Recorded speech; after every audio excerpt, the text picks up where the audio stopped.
Let's go. Let's go. Let's go. Let's go.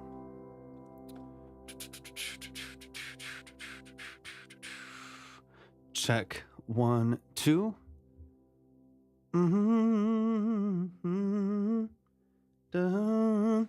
Staffin's in the building. What's up, Staff? Welcome in. Appreciate you being here. Let's see.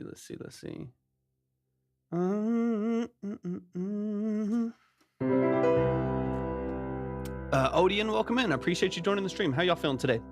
Welcome in, y'all. Welcome in. Nate is in the building. What's up, Nate? I appreciate you being here. Welcome into the stream, y'all. I appreciate y'all joining. If y'all are coming in on TikTok, make sure y'all are tapping the screen, share out the live. Jordan's in here. Demas, I appreciate you being here. Welcome into the stream. Tiramisu is in the building, my favorite dessert. Welcome in. I appreciate y'all joining. If y'all are over on TikTok, let me know where you're joining from. If you make music, let me know the kind of music that you make, how long you've been making it, stuff like that. I appreciate you being here.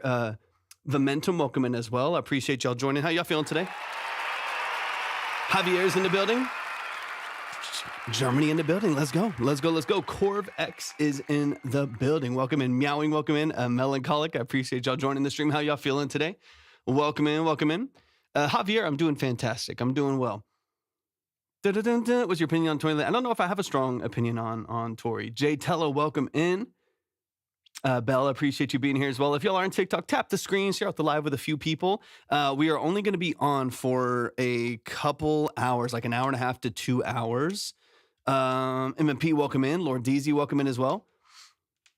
We are just chatting for a little bit, Meowing. We're just chatting for a little bit, and then we're going to get into a couple consultations here in just a couple minutes. In the next like 3 or 4 minutes, I will explain the whole structure of the live stream. We'll dive into some of the details of what we do here at Track Talk. Joe, I appreciate you tapping in. Tuhan, welcome in as well. I appreciate you being here. Or Tuhan, I appreciate you tapping in. Thanks for joining the stream. Tav, welcome in. Thanks for joining. Y'all keep tapping the screen, share out the live with a few people. And if you haven't already, definitely make sure that you send in your harmony for the day. It does really help out the live stream quite a bit. Larry, I appreciate you being here. XO, welcome in. Rotem, welcome in as well. I got too many... Studio's a mess right now, y'all. I got too many things on the floor here. I'm running over shit. Rotem, I appreciate it. User, thanks for tapping in as well. Y'all keep tapping the screen. Let me know where y'all are joining from. If you make music, talk to me about the kind of music that you make. Piano Man is in the building. Finney, I appreciate you tapping in as well. Let me get this moved here real quick as well. Let me get a couple things updated before we get rolling, and then I'll explain the whole structure of the live here in just a few moments. Johnny M is in the building. Zach Walker, welcome in as well. Let me get this updated. And refreshed. Let's see. It's been a while. It's been a while since we've been live, y'all. I feel like it's been forever, man. It's been a while. Joel's in the building. What's up, Joel? I appreciate you joining me. Good to see you. Yeah, I feel like it's been a while. I haven't been live in, it feels like almost like 2 weeks or something. I don't remember how long it's been since I've been live. I've just been busy. Torvik for president. I mean, it's hard to go down from where we're at. I'll gladly take on the burden. Actually, I never in a billion years would. JMD, welcome in. Lee, I appreciate you hopping in. Thanks for tapping in. Ian, I appreciate you joining as well. Number C, NYC, welcome in. Sydney, Australia, I think I'm sending you a track. What's the wait time like? Belle, we just hopped on, so we haven't even gotten started yet. We haven't updated the lines or anything yet. We literally just hopped on 4 minutes ago, so we're just chatting. So everything's wide open. We haven't even gotten moving yet. Oh, we got Shane in the building. What's up, Shane? Shane is submitting. Shane is up on the board. Like I said, y'all, it's gonna be short and sweet today. I'm just hopping on. I've been so busy. Finally finished a mix and master late last night. Got the master sent off to the client and started another project this morning. So finally, I was able to open up a little bit of time to go live, but I've just been slammed with projects the last week or so, week and a half. I just haven't been on at all. So I'm going to do like maybe 4 or 5 songs today. Nothing too crazy. 4 or 5 songs today, and that's going to be about it. So it's going to be short and sweet. It's going to be very, very simple. Is it Nafal? Thank you so much for tapping in today. Jenna, thank you for joining. Jenna, it's good to see you. I hope you're doing amazing. Crispo, welcome in. Y'all keep tapping the screen, share out the live with a few people, and then we're gonna get rolling with some music here in just a little bit. Let me get Shane Paul up on the board here. Shane, I appreciate you so much, man. It's good to see you. I hope you're doing amazing today. Let me get that updated for you. And then let me see, Javier. I did a song, Fusion Dream Puppet, a new age cinematic atmosphere. Let's go, Javier. This sounds amazing, man. Okay, give me 2 seconds to update one thing over here, and then I will explain the whole live stream. I'll explain the structure of everything. I'm just going to give it a couple minutes and get a couple things updated before we dive in. Eurovision, welcome in. But make sure y'all are tapping the screen, share out the live with a few people, and we will get rolling with some music here in just a couple minutes. And if you all have been here before, then you know you kind of know what we do. But let me get this in order, make sure the line is update on the other platforms that we're live on. We're live on 3 platforms right now. So if at any point you can head on over to the other platforms if you do want to see the line order and minimums and stuff like that. I'm just getting a couple things updated. Like I said, we'll do maybe 4 or 5 songs today. Maybe 4 or 5 songs. It's gonna be short. It's gonna be sweet, and then we'll tomorrow. I'm not positive what my schedule looks like tomorrow, but I think tomorrow I'll be live a little bit longer since I was able to finish up a batch of big projects here. Okay, yo, welcome in, man. I appreciate y'all being here. Thank y'all so much for joining the stream today. If y'all have never been here before, welcome to Track Talk. Welcome to the family. I appreciate y'all being here. Let me give a quick spiel on what we do here at Track Talk and what the structure of this stream is. And Nate, welcome back in. I am talking about your music, Eurovision. Mr. Gunnar, I appreciate you tapping in. Beautiful name. I love it. Great family name. Let me double check this over here. Stacks, welcome in. Illy Cash, is good to see you. I appreciate you tapping in. Okay, for those of you who have never been here before, welcome to Track Talk. What we do here at Track Talk are 20 to 30 minute multiple listen, deep dive consultations on the structure of your music. We are going to dive deep into the details of your mix and master, production elements, sound design, lyric and song structure. We're going to dive into the nuances of what you're doing both creatively and practically within the structure of your music. This is not a quick review. There is no trash or pass. There are no ratings. There's no polls. This is strictly to go really, really in depth and really, really in detail when it comes to the structure of your music. Like I said, every single one of these breakdowns, these consultations are about 20 to 30 minutes long. Thank you for the follow, 282. Appreciate it. Nathan, thank you for the follow as well. They are about 20 to 30 minutes long. We usually go through your song 2 or 3 different times to be able to get into those details and really dive into the kind of nuances of what you're doing. Let me see really quick. I'm kind of double checking some things as we get things flowing here. I love that you have a gazillion synths and 1 tube mic. I have a gazillion mics and 1 synth. It's just tools, right? It's just tools. I mean, I have other mics. I have plenty of, I don't know, probably have 10 other mics in here, random other different, dynamic mics and stuff like that. It just depends on my use case, right? And then when I'm the only one, this is my production studio and I'm the only one in this production studio. I do all of my work remotely for clients and for sessions. So I have only, main vocal mics. I'm like, I know this, I bought this mic because it works well for my vocal and have had no reason to switch, otherwise. I've actually looked, in the last couple of months, I've been looking at getting a couple other microphones. I've looked at a U89. I've looked at a sweet C12 VR. I've looked at a couple other options. Dan, it's good to see you. Thank you for the heart me, man. I appreciate it. But I'm happy with this mic, man. It works. It does the trick. Temu mics free. I know. I have thought of getting on Temu and trying and ordering a bunch of all of the instruments for a full production, and then and trying to make something off the cheapest instruments that I would find. It'd be a fun YouTube video. Anyways, for those of you who are still coming in, and for those of you who don't know, my name is Torvik. We're about to launch into some music here. I'm Torvik. that is my name. I'm a full-time audio engineer, producer, and session musician. That is what I do for a living. I've done that for the last 14 plus years. I'm also a classically trained musician and pianist. So that is the structure of this live stream. That is what we are here to dig into. That's what we're here to dive into. That is the perspective of the live stream. I am not here to roast you or trash you or tear you down. I'm not here to hype you up. I'm not here to give you exposure. I say this all the time, but if that happens, fantastic. If the algorithm gods kick in and you get a bunch of eyes and ears on your music, fabulous. But it's not the reason why I do this live stream. It's not my priority in the way that we formatted it. The priority of this live stream is to offer value, offer tools, and give you some professional, specific, practical, and actionable feedback on the structure of your music. Okay, if you would like to submit your music, go to my profile, click on the link, and click on the submission form right there. You'll see everything that you need right there. Just please read through and follow all of the details. That way we can get you up on the board ready to go. And then let me double check over here really quick as well. Let me get a couple things refreshed. If you are on the purple app, type !submit right there in the chat. If you are on the red app, we're on 3 platforms right now. You can go to the description for the live stream and see all the details right there. Once again, if you want to submit on TikTok, then go to my profile, click on the link, and then just read through and follow the details there. And we're about to dive into our first couple songs here. Belle St. James. Okay, give me 2 seconds. Give me 2 seconds. Let me look for yours. I've already got. I hope this is loading correctly. I got Shane. Let me see. Belle, give me a minute. As soon as that pops up, I'll get you up on the board. I'm not seeing it right now. But as soon as I see everything come in, then I'll get you up on the board ready to go. And then Shane, I got you as well. Shane, hop in wherever you're at. I know I saw your submission come in, but I haven't seen you in the chat yet. Can I request my friends? Yeah, absolutely. 100%. Once again, y'all, these are super detailed. We're diving into mix, production, sound design, lyric structure, song formatting. We're getting into a lot of detail here, and it is a short live today. So just keep that in mind. If you are submitting, things will move at a pace where we're going slow and it's your song, but at the end of the day, I'm only taking like 4 or 5 songs today. Yeah, that's fine. You can send links. You can send, Wave, MP3, SoundCloud, so on and so on. Yeah, I definitely can, Paulo. I definitely can. It kind of depends on what you're looking for.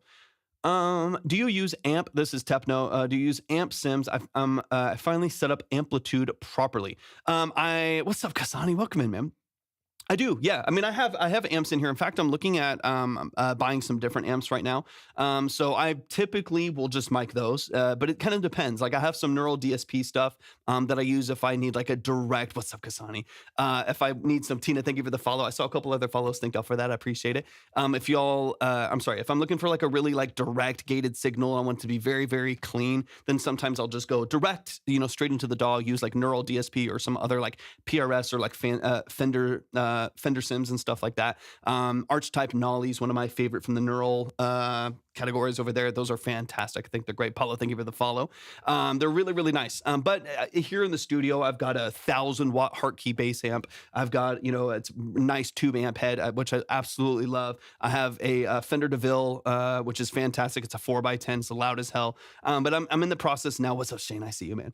I'm in the process now of trying to reconfigure some things in the studio. So this studio is like perpetually in a state of like restructuring. I'm selling a bunch of stuff, getting some new stuff in to get just things that I really, really like in here. I'm restructuring all of my synths, my mixer over here, all of my rack gear. I'm trying to switch everything out and move some things around. So it's a little bit chaotic in here. But at the same time, hopefully in the next like month or 2, things will be like locked in, solid, really, really, ready to go. But yeah, I'm thinking about selling the Fender. I'm thinking about selling the Fender and getting a couple of the amps that I used to have that I really like. A tube Marshall amp, as well as I want to get my Vox AC15 again. The Vox AC15 was one of the first tube amps that I ever bought years ago. I love that thing with all of my heart. I had to sell it probably a decade ago, just because I needed the money. And now that I have another amp, I want to maybe get rid of the Fender that I have and get an AC15, either a C1 or C2 back in here as well, which I absolutely love. Yeah, selling things, selling top mics, 100%. Yeah, I'm constantly in a state of restructuring things in here. But yeah, I'm trying to figure out, I've got this big old rack back here. I'm going to probably move next to me and put all my rack gear and rack synths in there and get another rack of synths back here next to the ones that I already have, to get a couple other mono synths in here. And maybe another like poly or like Rompler synths that I'll put in the back with the rack that I have there. All right, let's get into some music, y'all. Let's get into some music. Really quick, Belle, I think it actually just came in. I was literally just about to say, I don't think I've gotten it in, but I literally just did. So you're ready to go. I appreciate you so much. I appreciate it. And I do have your email as well. You're ready to go. Let me get you up on the board and let's kick into some music, y'all. We are not going to waste any more time. We are going to jump into the music. Once again, if you are interested in a consultation, which is what we're about to get into, go to my profile, click on the link, and then just read through and follow the details there. We will get you up on the board, ready to go. Yeah, we just started Kasana. We haven't even heard our first song. I'm only taking about probably 4 or 5 songs today. It's going to be fairly quick. So if you want to submit soon, but the line will be moving up in value as we go, just because I'm not going to be on for very long. I'm selling a Chandler. Well, love the Chandler Red. That's great. My lab VIP 50. Yeah, hell yeah. But I'm sure you're not selling the C800. I'm sure.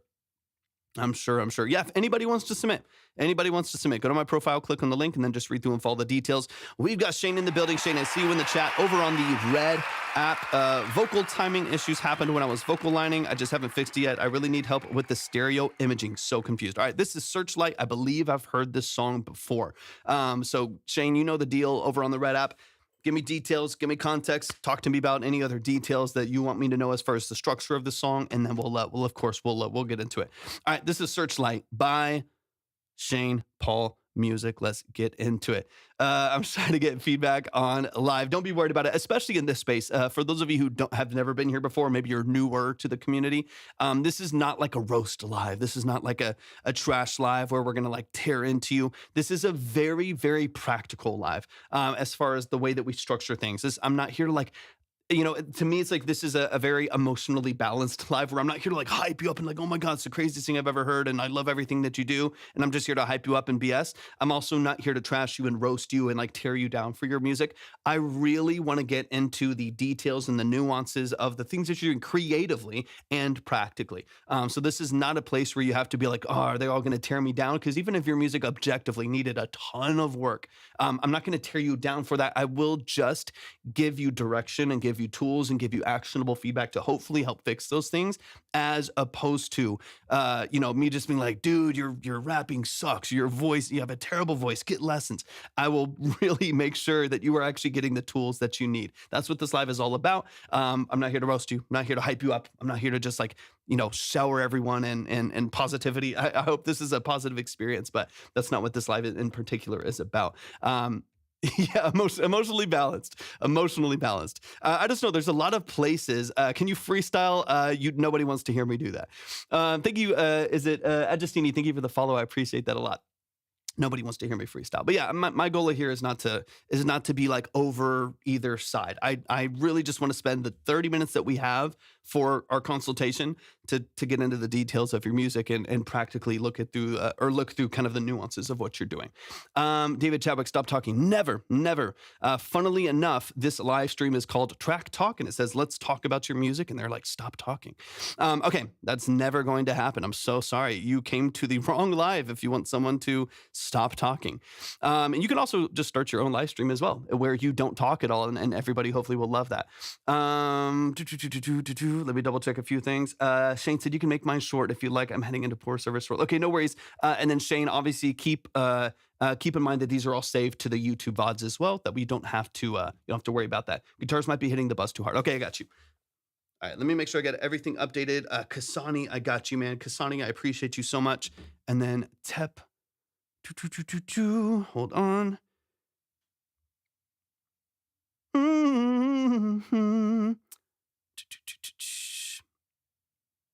Let me see. Philippe, thank you so much. I got you as well.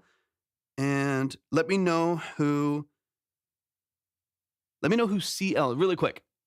If y'all want to submit, go to my profile, click on the link, and then read through and follow the details. Go to my profile. Jason, thanks for the follow. I appreciate it. Go to my profile, click on the link, and then read through and follow the details. Let me know who CL is, and then just so I can make sure.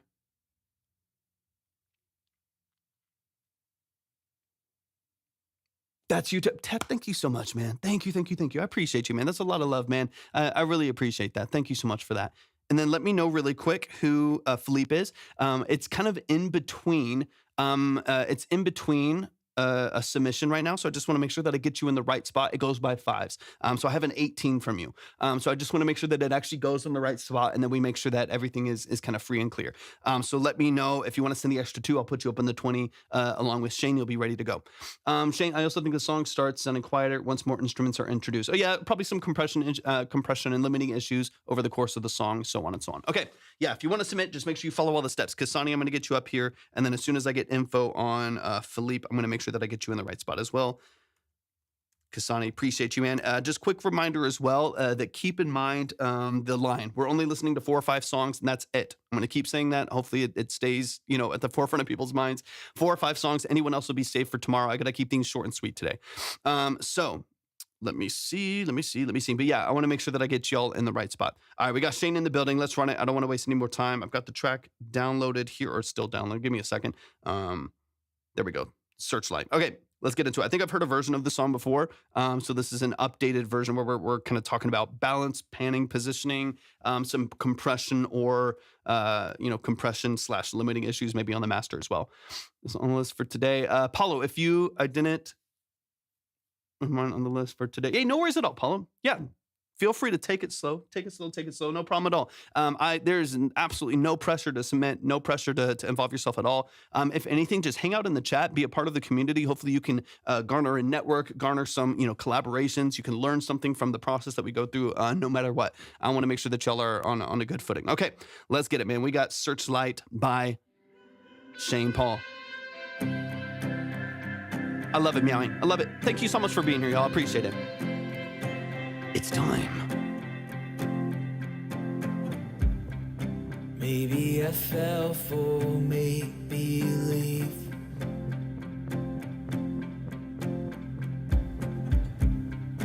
Maybe this all just ain't for me. What's up, Fatties? Welcome in. It's just hope you're doing amazing. so hard to Andre, welcome in. I appreciate you being here. Treading water on an angry sea. And once again, I'm still looking for Philippe, so let me know who that is. So send out a searchlight across the ocean. Send out a beacon across the sea. Oh, that's you. Okay, give me a second. Let me listen to the song and then I'll break it down for you. It's at the same link at the top. Just copy the email over. I need a savior. Send out a searchlight and rescue me.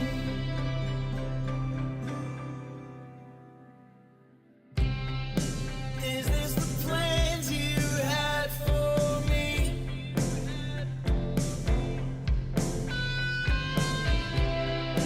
Are these the promises you keep? I'm so tired of shouting at the sky, waiting for the hope of morning light. So send out a searchlight. Let's go, Shane.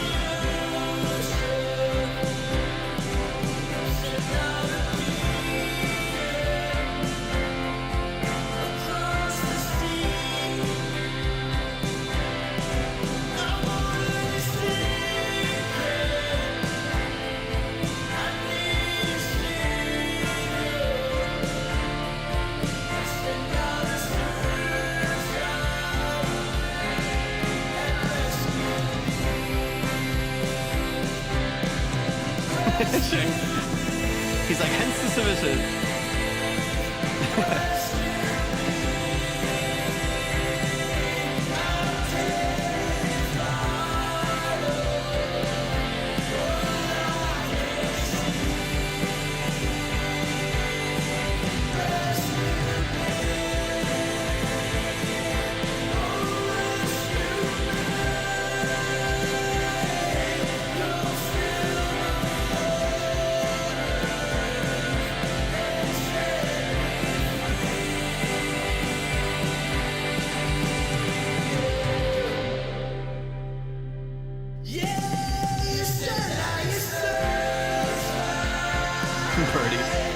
Birdie, be constructive. Be constructive. Offer some help, offer some tools to remedy it, not just saying that it's bad. That doesn't help anyone.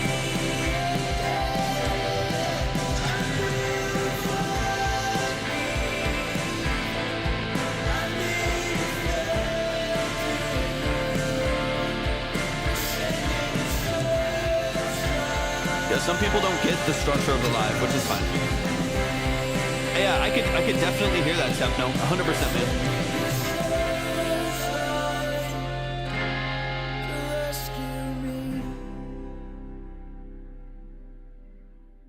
Yo, show some love. Show some love. Show some love.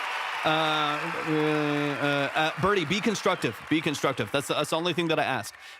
If you're gonna have like a negative, which is completely valid and fair. If there's something that you don't like about it, but give people like actionable feedback and tools. Otherwise, it really doesn't do anything. It's like it's just bad. It's just bad. You need to fix it. That's actually the whole point of this live stream, is because there's infinite spaces on TikTok where people are like, this is bad, it sucks, and then don't offer anything. That's so the whole structure of doing these like really long form 30-minute consultations, 30-minute consultations, is to help remedy some of those issues in processing and mix structure and production elements and stuff like that. So if you are going to comment things like that, just please be constructive about it. Not everybody is supposed to like everything 100%, but I want it to be constructive. I want, if you are going to be there, and you're going to be commenting things like that, to actually make sure that you offer something on the other side of it that's beneficial to the artist, the producer, instead of just that it sucks, because that doesn't do anything any good, or doesn't do anyone any good. It doesn't actually offer anything or offer anything to the artist, right? So I want to make sure that we actually give some constructive feedback. Zoe, thank you for the follow. Agatha, thank you for the follow as well. Okay, let's run it from the top. Let's dig into some details here. Actually, let me just update a few things before we get it rolling. Kasani, I appreciate you, man. Okay, give me 2 seconds. I got to respond to something, and then Belle, thank you for the follow as well. Let me see. Let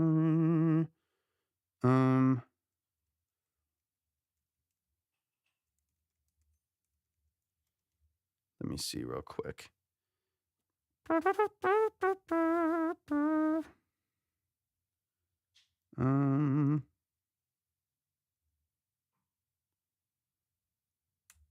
Okay, let me send that off. Okay, let's get into, of course, man. Of course, I'm excited to get into it.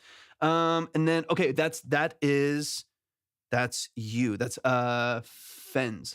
I think it's Fens, right? Thank you so much, man. I really appreciate it. Okay, let me just double check a few things really quick. That way I can make sure everything's in order. I think it was Fens. Fens, you sent 18. It goes in increments of 5. Otherwise, people would be going to 18, 19, 17, 14, 15, and just be chaotic. I'd spend half the time reordering things in the line and stuff like that. So let me know if you want to add 2 to push yourself to the 20. That way you can get ahead of the 15 or 10s. Let me know, because you're kind of like halfway between submissions. Sometimes it happens if there is like a currency exchange or something like that that's happening, or some translation issue. But yeah, just let me know if you want to add that too. That way I can get you up in the 20. Otherwise, you're kind of halfway through the spot right there. I appreciate that, Bells. I appreciate that a lot. Or Belle, I appreciate that. Okay, let's get into it. Great, bad mix, mainly. I wouldn't say that that's constructive. 100%, 100%. Where I am, what I need to push. So the line is always up on the other platforms. So if you go to my profile and click on the link, we're live on the red app and purple app as well. Kind of use your imagination. The line is up on the screen all the time over there. So I usually just tell people have it up on another tab so you can kind of see where everyone's at. And then Fens, I'm going to be looking for you to make sure that I get you in the right spot as well. And then just a quick reminder as well, that if you have to, like, you end up having to leave really quickly or anything like that, I will always make sure that your name and credit and everything is saved to my list. That way, the next time you come in, I'll just throw you straight back up into the board. No questions asked. Okay, let's get into it. Let's run it from the top.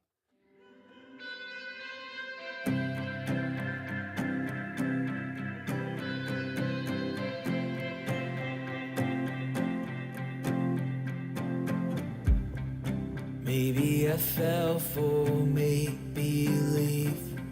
Okay, right off the bat. So again, I know we're going to talk about a lot of different things here, Shane, or a couple, kind of nuanced things here. One of the first things that I experience in this mix is a lot of high frequency, too much delay reverb. Yeah, a lot of high frequency excitement that's actually happening at the very, very top end of your mix, between your guitar reverb and your vocal reverb. That, to me, I like the space. I like the ambiance. I like kind of filling out your environment a little bit more. But what you're running into is there's so much There's so much hiss at the top of all of those different elements, like really, really bright hall reverbs. There's so much kind of hiss at the top and excitement at the top of the mix right there that it ends up a lot of this mix once you add in a lot of different elements. Right now, once you have 25 tracks that many of them have really bright hall reverbs on it and bright room reverbs and plates and stuff like that. As soon as you add all these elements in, that's where it gets kind of just noisy and a little hissy. And that also is going to be something that is making the mix sound a lot muddier. You're losing some separation. You're losing some clarity in the mix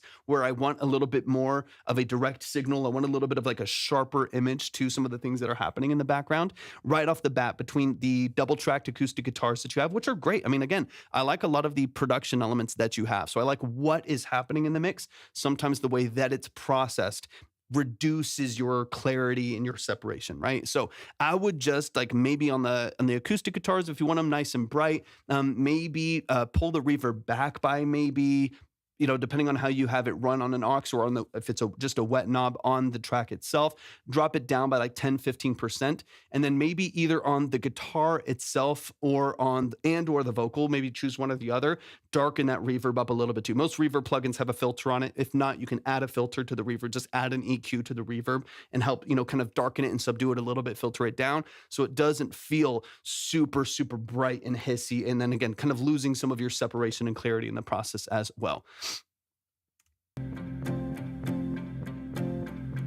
You hear that immediate, there's an immediate kind of openness way, way, way at the top end. We're talking 8K and above, 9K, 10K and above, where you get this really, really bright wash over kind of, it's like a sheen that's over the entire mix. And I think it's because there's so many different elements in here that are kind of vying for that same space. Okay, really quick. I think that's Fens. Let me see really quick.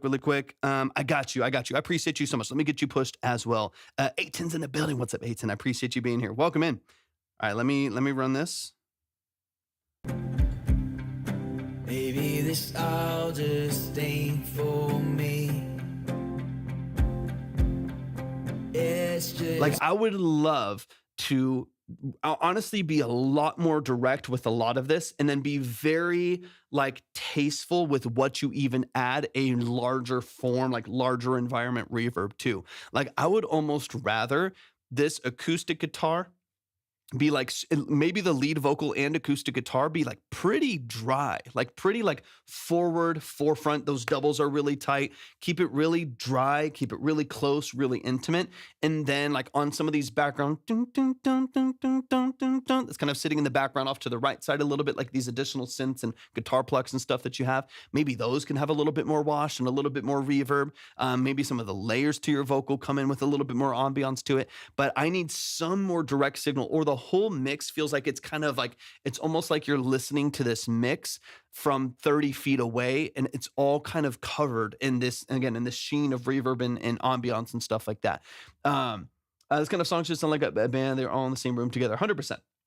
100%. Is it a recorded? It's a recorded acoustic guitar as far as I'm aware. But yeah, I would love to again create a little bit more closeness here between the acoustic guitars as well as that lead vocal, and then you can all obviously space this with a little bit more ambiance in the background as well. Right now, everything's kind of vying for space, and all of it's kind of set back.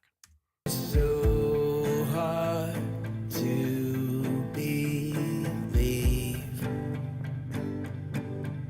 Treading water Fence got you up there, man. I appreciate you so much. on an angry sea. So send out a search light. And then we come back in here, and then now you've just added another double track of the acoustic on the left, or you kind of opened up a picking pattern instead of like palm muted plucks, right? 100%. Yeah, right. It's like the whole mix. It's like you're stepped back for the whole mix, and it's like coming through a speaker in the room next to you at a club or something like that, right? With a little bit more high frequency energy and stuff like that. Ari's in the building. What's up, Ari? Largo, thank you so much, man. I appreciate that a lot. I appreciate it. And thank you for the follow. I appreciate that a lot as well, right? So you go from a palm muted kind of guitar pluck, guitar structure first, and then to more of an open strum and a picking pattern. David, thank you for the follow. And a picking pattern after that. And once you move to that, pad. Again, you're still getting so much more wash, so much more ambiance. And then you're adding in another pad, you're adding in a sub bass, you're adding in all of these other elements, cymbals. Now you have some overheads that you're dealing with, all that have this really bright, washy, reverb at the very, very top. And that's where I'm like, dude, I'm just kind of I almost want to like delete all of your reverbs. Like I want to just like take this all back down to like dry and punchy and make sure that that's perfect. This might not be the case, but this is what it sounds like to me. What it sounds like to me is there is kind of issues with maybe positioning and issues with the structure of the mix that you've kind of disguised with reverb, because the reverb, people do this with vocals all the time, honestly. It kind of disguising issues in the reverb, or disguising issues with the reverb. And once you put on a reverb, it's like, oh yeah, now it kind of sounds like a song, right? You could take a really bad vocal and throw some autotune and a reverb on it, and you're like, oh yeah, it kind of sounds like a vocal now. It kind of sounds like a song, like a record. But I think what's happened is there's so much ambiance going on, so much like hiss and noise and muddiness kind of at the top of the mix, especially, in order to like disguise other things that have happened, that we're kind of at a place where it's like, I kind of want to undo all of that. Like I kind of want to take this back to just like the root, like get the guitar. I think you don't even know where to position the guitar, or like you were talking about, one of your main pain points was your positioning and panning and stuff like that. To me, it feels like you don't even know necessarily like where to place anything or where to put everything because everything's hitting you from all directions all the time. Does that make sense? Excuse me. Where like, since you have such big reverbs, big bright hall reverbs on everything that's there, like everything is kind of hitting you from all directions all the time. So knowing kind of where to place things and where to isolate certain signals doesn't really make sense anymore, because everything is reflective, right? So my like gut reaction, my first, tip that's more practical would be turn off all of your reverbs, get as like phenomenal of a mix as you possibly can without like any ambiance at all, without any reverbs and delays. Just bypass. You can always flip them back on, bypass all of them, deactivate all of your auxes with reverbs and stuff like that, and get like a tight, dry mix. Get a really, really strong dry mix on your vocal, on the guitars, on your drums. Get them punchy, get them positioned where you want them to be able to hear them distinctly, exactly where they're sitting in the structure of the mix. And then from there, you can be like, okay, now I want these guitars on a little bit of space. Now I do want a little bit of like connected whole reverb on those vocals, where it feels a little bit more ambient. It feels a little bit more ethereal. And you can kind of dissect it a little bit right there. But for me, what I'm sensing is there's some like processing band-aids that have happened on this mix, to where now I'm like, it's hard to kind of even distinguish where certain things are happening. So that's like my gut reaction is like bypass, right? Go back to the non-negotiables, get everything really, really sharp, really, really clean. And then open the structure back up from there and slowly feed in, slowly unbypass a couple elements in order to just rebuild this mix without having to delete a bunch and retrack a bunch of stuff if you don't need to. Rule of thumb, meowing, thank you for the finger hearts. I appreciate you. Remember last time my name is pronounced F2NZ. Okay, got you. I think I said Fens. Just me making stuff over here. F2NZ. Thank you so much. Yeah, definitely. A rule of thumb when processing is to dial adjustments back by 30%. Things like reverb effects and short. Yeah, I'm always a fan of, like, oftentimes when I'm trying to figure out what kind of effect I want to use, sometimes I'll go to the extreme, right? Like I'm like, let me add a really dark, washy, like modulated, Valhalla reverb or something like that, and I'll push it to its limit. I'll put it like 80%. I'm like, okay, this is crazy. But is it the sound that I want? So I'm like really focusing on like the sonics. I'm focusing on like the profile, the aesthetic of the processing that's there. Same thing with like certain compressors and stuff like that. I'll throw a 76 on there. I'll, slow attack, quick release. I'll push through a couple different ratios, lower it a bunch, and see its real strong effect on it, and be like, okay, that's the effect I want, but too extreme. Sometimes the best way to get a sense, especially early on as an engineer, like and a producer, to get a sense of what certain things do and how they actually sound, like their sonic characteristics. It's a lot easier to go to the extreme and then bounce back from there and dial back from there. What a lot of people just do is they just go to the extreme, like, oh yeah, that's compression, that's what it sounds like, and they leave it there. They don't touch it. Anyways, okay, let's get a little bit deeper into this. We'll move a little bit farther forward here.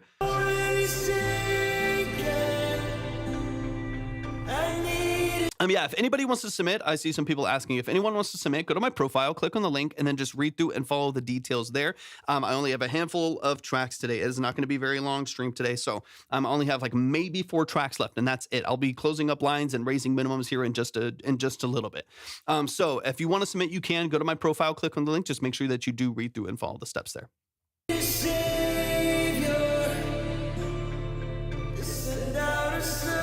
got you. All right, yeah, I'm here for the next maybe hour and a half or so, hour and a half, 2 hours, and then I'll be live again tomorrow as well. Hopefully tomorrow. I finished a bunch of projects this week. It's why I haven't been live in like a week and a half.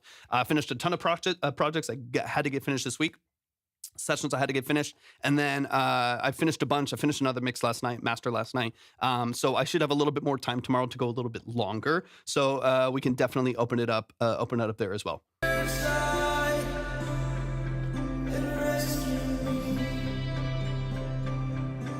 Hear that guitar that comes in right there in the background? There's nothing wrong with it. Got like a tickle in my throat. There's nothing wrong with it, right? But again, you have all of this ambiance, all of this reverb, and then another guitar comes in with a lead line with a dun right there. And again, it's like super far back, super washed in reverb. So we don't get really any like direct signal or any contrast in this mix. I think that's what I want a little bit more of, is contrast between some of these different elements. Everything feels wide. Everything feels covered in reverb. Everything feels bright. And I think that's where I'm losing some of the contrast of like direct drive from like your bass and your kick and snare, where that like cuts through the mix and feels a little bit more direct and a little bit more on the nose, a little bit more, presence to it. And then, kind of through the background, everything else, there's not a lot of contrast, right? That to me is one of the like biggest like things that I feel like I'm missing in the structure of this mix. I heard this, yeah, I wonder if they're going for that. Yeah. I feel you. I think they are going for the spaciness. I think what's important within that space is still contrast. Like I love reverbs, dude. I mean, I'm an 80s, like I love 80s music, right? Everything in the 80s is washed in reverb, massive, even like the drums, they'll throw a Linn drum on, like an LM2 on a track, and it's got 80% wet on like a gated reverb. Like everything was washed in reverb, but there was still a really, really like distinct contrast between like direct signal and ambiance and reflection and stuff like that. So I think it's 100% valid to want a ton of reverb, but through all of this reverb and wash and ambience, I still need like the kick to hit me in the chest. And if it's completely separate, if the kick is kind of coming at me from like 30 feet away, washed in chorus and reverb, then nothing's hitting me in the chest. It's too far, it's too distant. There's too much depth in the mix where we're not getting any like direct life. That's kind of what I'm listening for. Yeah, there has to be something to ground the spaciness. 100% Birdie, I agree. Is this the plans you had for me? Same drums, super open, right? Like listen to the percussion in the background. Is this the plans you had for me? Same really bright hall reverb over the top. I'm gonna open something up here real quick. Are these the promises you keep? I'm so tired of shouting at the sky. Like if part of the purpose behind, I don't have my, where's my guitar? Oh, my acoustic guitar's way over there. Anyways, side note. I was gonna go grab the guitar. I'm like, oh, it's 14 feet away. It's way too far.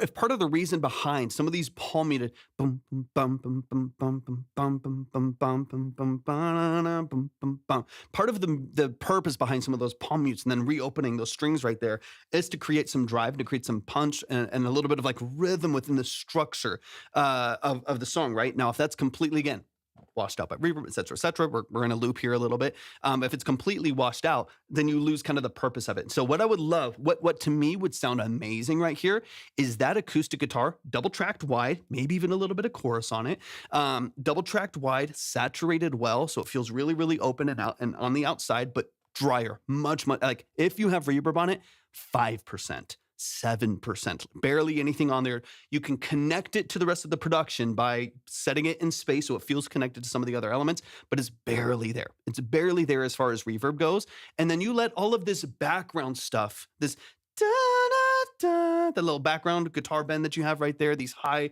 counter melodies that you have on those lead guitars, those can have a ton of reverb and chorus and be overdriven. Those can fill a lot of space in between each of your vocal lines with counter melodies, but the core of this is a little bit drier, a little bit punchier, a little bit more direct. I think if you have that kind of contrast, you'll be way better off with this mix, 100%. There are some sounds so I like guitar tone outside of some of the ambient stuff, but I like the guitar tone. There are some limitations in sound selection. I know they're doing some. The drums, obviously being a VST, I believe the drums are like played off of an electric drum set, sampled like using MIDI, right? So I think they're playing an electric drum set and then running MIDI, and that's how they're like quantizing and building some of that. But they are slightly limited in sound selection. Drums are the hardest to do with stuff like that, especially if you're wanting a like raw, organic live drum. Like that's challenging without spending usually like a couple $100 on pretty good drum plugins. Sounds like 90s, like this is REM, and then listen to like McGee. Yeah, 100%. No, and even like listen to McGee. The thing that like if you're listening to like some of the more modern records, even like listen to like some of like the more modern Justin Bieber records, which were produced by them and co-produced with them. Those song structures right there, you're getting like really reverberated, chorused, doubled, octaved guitars and basses and stuff like that. All of this space. Same with the vocals, like gated reverbs and reverses and reverse delays and stuff like that. Really, really ambient, super, super dead, dry, saturated drums. You know what I mean? Like really in your face, like filtered, dead drums and stuff like that with a bunch of saturation on them. Contrast. That to me is still, that's kind of the name of the game. It's like that contrast makes it everything. Exactly, right? So exactly. That's what I'm talking about. So this is different. This is a little bit more, this almost like reminds me even of like some like old like think like Stop and Stare, kind of like old One Republic stuff. Like it reminds me a little bit of that. Even like maybe some of like the early Fray records, like it reminds me a little bit of that as well, where I think you still want a little bit more early 2000s open snare. This is a little bit less 60s, 70s, like dead kick and snare, like stuff like that, as well as obviously some of the new like music that's kind of come back around, that is now 60s, 70s, early 80s style stuff with like really dead drums and stuff like that. It's less like that. This feels like a little bit more open. Feels a little bit more open. And so I still want to keep the open feel. I just don't want the drums to be removed from the depth. I still want it to be pretty direct. Yeah, but I think you can get this sound more polished, and I think that's the goal. Did you go to school for audio production? So I did the story's much longer than this, and I can give the whole spiel another time. But as far as for audio engineering, I did a 2.5 private mentorship in a studio. Excuse me. I did 2.5 year private mentorship in a studio, that's where I kind of built my audio engineering background, was, working in live mixing, studio tracking and stuff like that. Got you, Belle. Appreciate you. So that was like the audio engineering portion, and I worked in live sound for a long time after that, before doing a lot more of the studio work that I've done for the last 13, 14 years or so. But that 2.5 years was kind of the hands-on, multiple days a week in the studio, tracking bands, tracking artists, like hands-on stuff where I learned all of the foundational elements of audio engineering. But I've been producing and working in music and doing a lot of music-related stuff for years and years and years before that. Okay. How were you able? So he was one of the professors of the Audio Engineering Institute here in San Antonio at the time, and he like knew someone who we knew, and we just called up the guy and said like, hey, we could do the school thing and we could pay the school and whatever, or we could just like pay you directly and not have to worry about their stuff, and you can still work for the school. We can like pay you directly for like one-on-one sessions, and that's how I got started with him. So I started doing some like running with him, I was like fixing cables for him, fixing some old speakers. We would get speakers from like old theaters, so like theaters would shut down. They'd send their old broken speakers. We'd fix them and then sell them. So we were doing like a lot of like really hands-on stuff early on. But I just started helping him. I just started helping him by default, but it was just random connections. A family member who knew someone over here who wanted to go do this thing over here, and then by default we got in contact. Said, "Hey, I would love to shadow you and work with you." And the next, it was 2.5 years deep, and I was working with him really consistently, which was fun. How did you find someone to mentor you? Just through connections. Yeah, I mean, I wasn't for free. I paid, I paid them. So yeah, it was. I paid him for classes. So what I would do is sometimes I would just help him in the studio. Sometimes I would just like, we have a band coming in, and I'm gonna set up mics. I'm gonna run. I'm gonna get coffee for the artist or whatever. It could be random stuff. But then usually at least twice a week, I was paying him to actually teach me audio engineering. So we were doing some random running and some random, stuff there in the studio, but at least twice a week, sometimes 3 times a week, but twice a week I was actually paying for them. Probably less than the school. I don't know. After 2.5 years, because the school program is only like 8 months or something like that, or a year.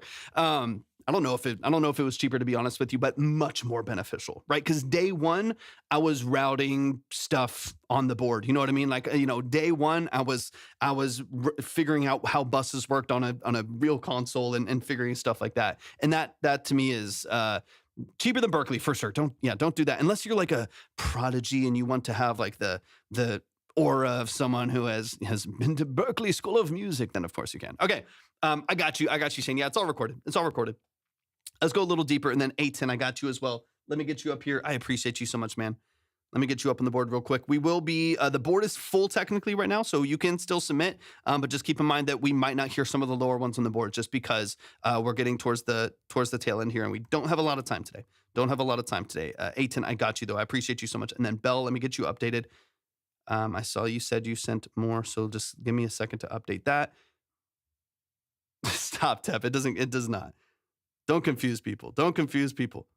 All right, I got you. Belle, I appreciate you so much. I really appreciate that. Thank you for your generosity. All right, let me get you up there. All right, let's run. We gotta keep it flowing. I'm glad you're back in service, though. Got you, 810. I appreciate it. Waiting for the hope of morning light. What's up, man? Welcome in. Without a certain time. So like right there, you already know you need to work on the timing of the vocal. We've already talked about that. You already said that's what needs to happen, right? So there's some things you already know about the structure of this that I'm not going to touch at all because you've already put in the notes in the email that you tried time aligning some vocals and some things are running into latency issues or whatever it may be. So you have some things kind of pushed outside of that. The other thing that we're kind of noticing here, let me get into this here a little bit too. Just without a certain time.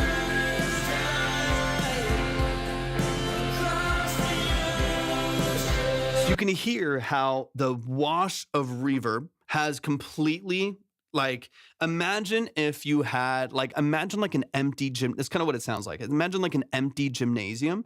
Bear, thank you for the heart me. I appreciate it. Like an empty gymnasium, and you just walk in there with like a little like crate guitar amp and a drum set without mics and someone singing into like a PA, and y'all all just started banging, right? Y'all just started doing the thing and going absolutely crazy and wailing away at a song, right?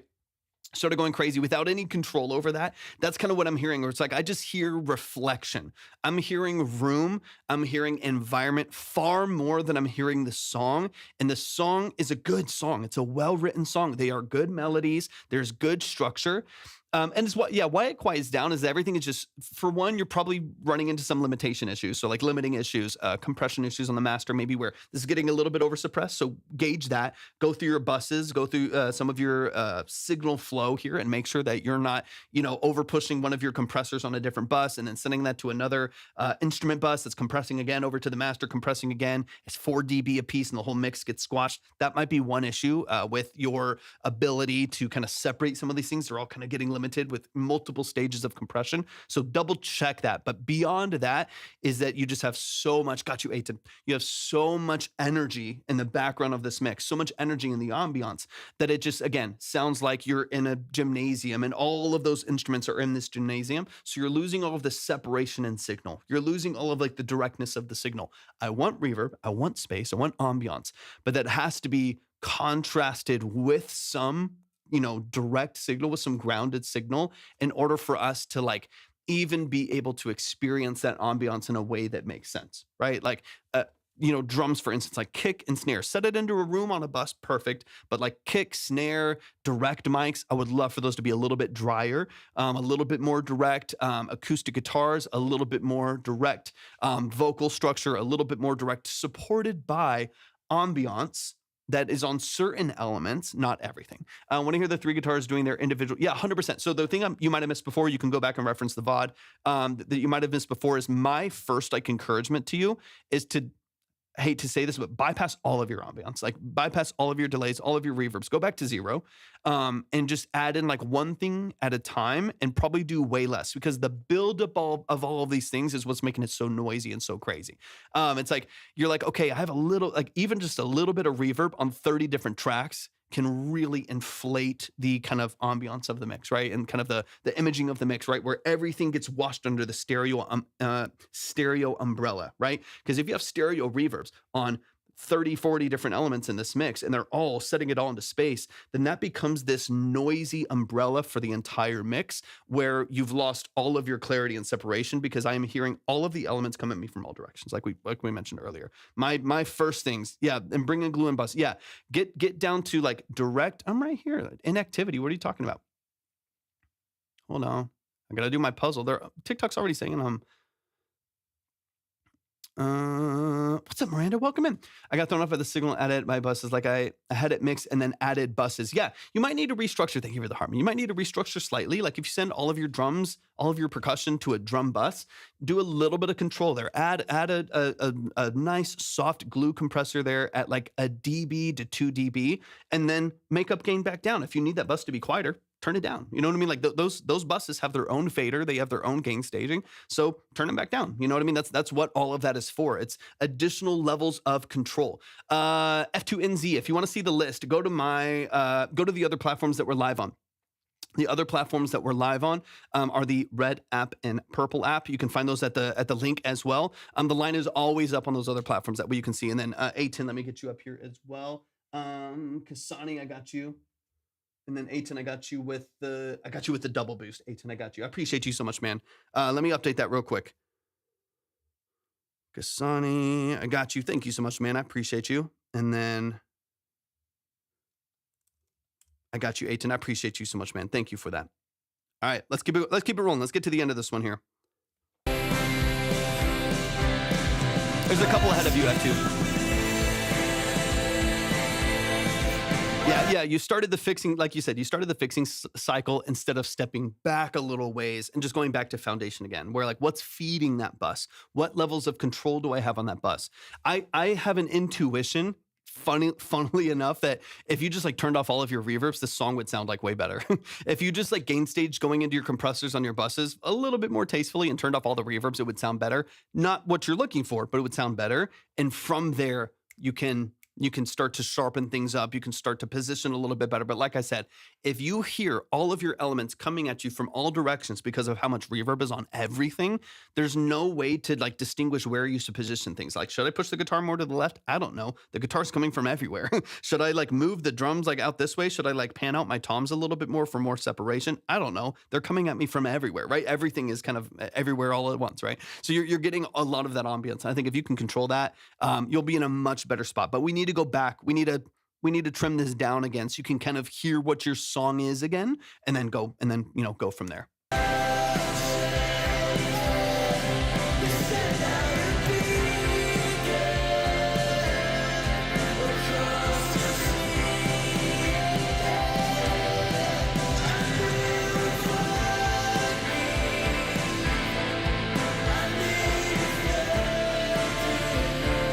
Yeah, you can. You can have a mono reverb. Yeah, amazing. Y'all show some love, man. Show some love. Kasani, I got you, man. I appreciate you. 100%, man. It's a great song. It's a great story. I love so much about what is actually here. I love so much about what is actually here. We just need to strip it back and restructure your ambiance. That to me is the priority. Of course, there's extra steps to this, but that to me it should be your priority. Is it possible to have reverb in only one direction? Do people do? Yes, you can. So typically the point of reverb, typically speaking, is to set something in space, right? That's why it's a room reverb. You want to set the vocal in a room. It's a hall reverb. You want to set it into a hall. If you have a cathedral or whatever it may be. Now there's spring reverbs and plate reverbs that are mechanical reverbs. In fact, I'm going to get a spring reverb. I have a couple, like some of my amps and stuff have spring reverbs, but I have an actual spring reverb unit, a 646. I'm going to get in here hopefully here pretty soon. That'll be fun. I can run anything through that. Those aren't obviously environmental. They're mechanical. Same with the plate. But a lot of these, things that we're talking about, gospel in a huge, 100%, right? The point is to set it into space. So if you have a reverb in mono instead of stereo, you don't necessarily, I put it on the plate, you don't necessarily get that effect, right? You would get maybe the depth effect, and there might be a very specific reason why you do that. So I won't say never. I don't know if I do that very often. So if there's a very particular stylistic choice that you're trying to make as far as, how you're using the reverb and stuff like that, you can set it into mono and you could direct it, right? You could take a whole reverb, put it in, collapse it to mono, or just use a mono reverb on a mono track and push that reverb only to 70% to the left if you wanted to. Its effect, it just depends on what you're going for and if you understand it enough to actually get it there.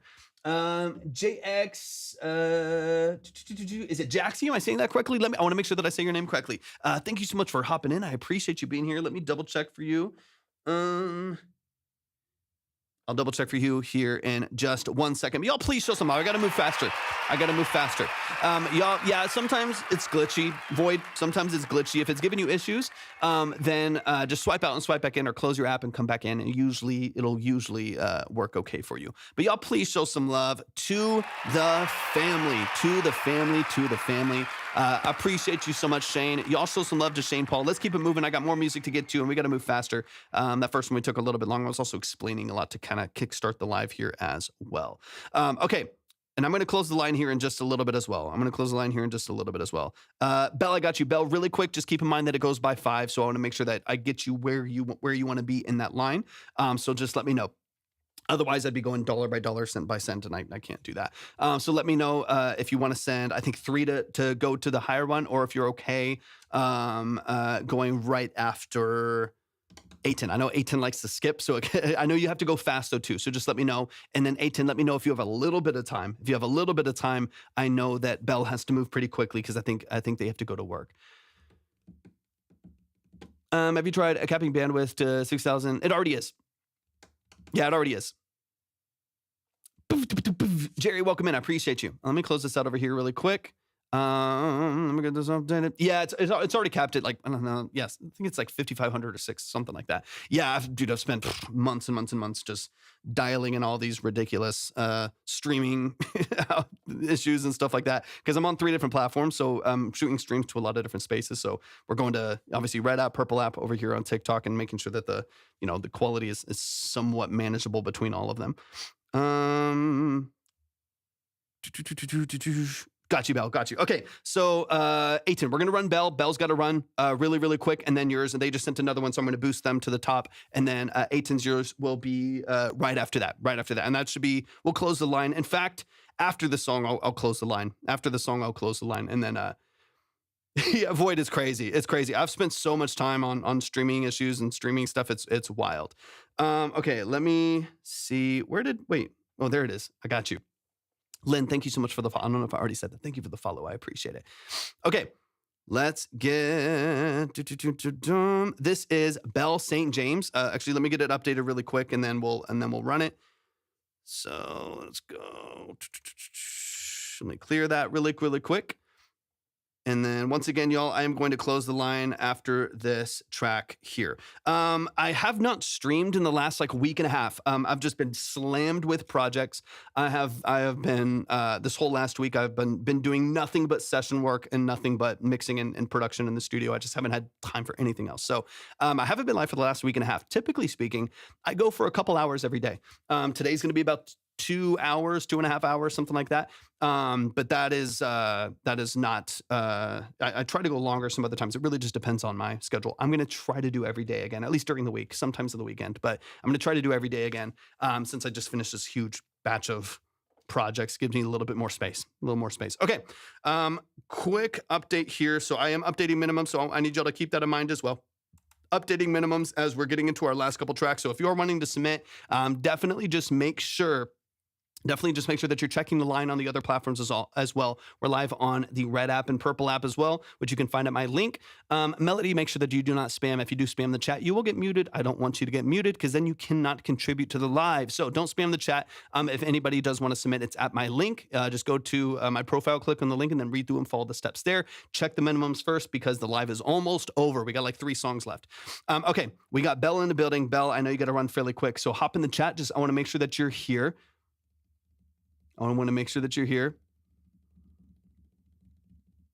That was on you, Teb. That one was on you. Okay. My song I wrote called Talking to a Wall. This is Belle St. James. Not released on Spotify yet. Thanks so much. All right, let's get into it. So let me know. Oh, wait, you're, hold on. Sorry, now we're snooping. I'm reading through the end of your email. Yeah, you did this yourself, Tep. I'm sorry, I'm reading through the email here. You're clinical director at EMDR therapist, trauma informed specialist, level 3 Gottman couples therapist. Amazing, phenomenal. My wife and I did a shit ton of therapy before we got married, and just man, so much. But we did months of EMDR. We also walked through the Gottman method as well, and always recommend people that look for Gottman, like Gottman certified or whatever therapists as well. We did years of like somatic experiencing and neurofeedback, stuff like that. It was amazing. Yeah, we owe like so much of our life to having gone through like really, really deep therapy over years and years and years. And now we're, almost, next month it'll be 9 years in, and just better than ever. I love it. So anyway, sorry. I was like scrolling through the email to get your song and get the file and whatever stuff like that. I was like, oh, EMDR. I know EMDR. Okay. Void, I appreciate you, man. I appreciate it. Yeah, therapy's the best. Get therapy. Okay, let's. This is sponsored by BetterHelp. Just kidding, not BetterHelp. No, don't do that. I'm looking for. I'm not seeing. Oh, there it is. Sorry, it's at the bottom. I was looking for it. I was looking for the link. All right, this is Talking to a Wall. Really quick, give me some details. I'm going to try to move a little bit faster than I did in the last one. Talking to a Wall. Let me get this downloaded.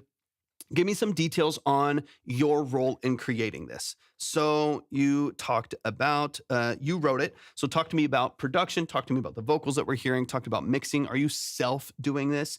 It does, Void, 100%. And yeah, EMDR is fantastic. Aiton's over on the Red app, and they're talking about it. Yeah, EMDR is so fascinating. It's really, really, we recommend it to so many people. Yeah, talk to me about the role that you play. So as far as production, mixing, are you going to a studio? Are you self-producing all of this? Are you working with session musicians or producers, stuff like that? Just want some feedback. I wrote it, then got a friend to do the duet with me. Okay, beautiful. Yeah, talk to me a little bit about some of those details if you feel like it. Let me get this downloaded, and let's get it. This is Talk Into a Wall. I mixed it in GarageBand. Yes, I love it. I love it. I love it.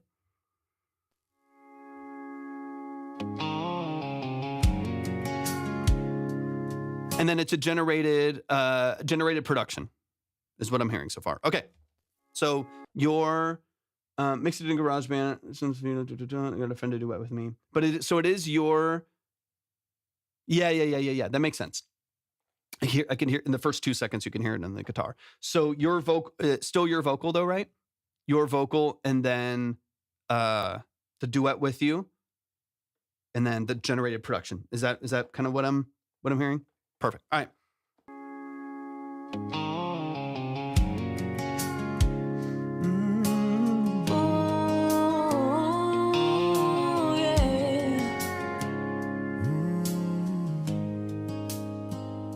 I love people that put in that effort, Void.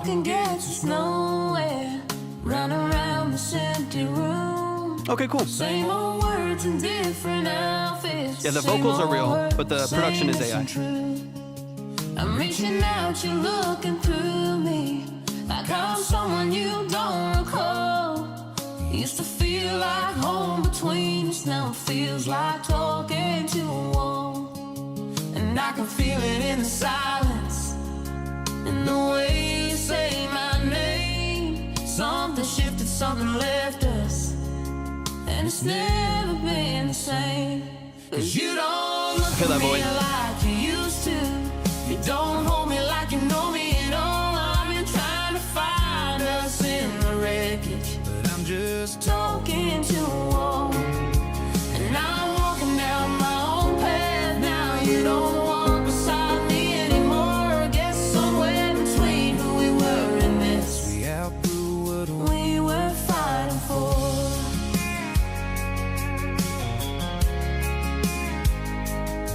We don't laugh the way how are you recording your vocal? Like, what kind of mic and stuff? Can you welcome in? I'll explain it after the song.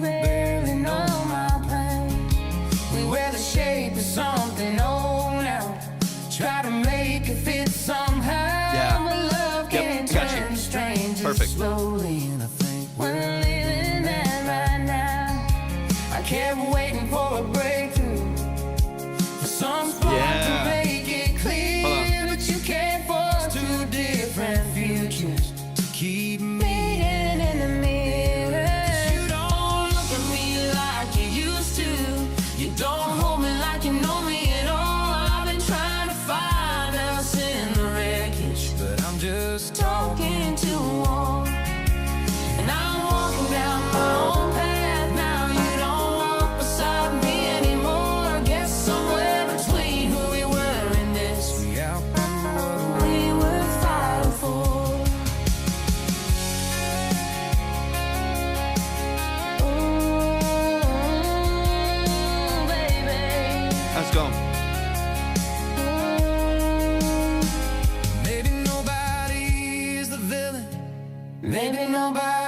The background vocal Maybe time just is generated though, right? moving.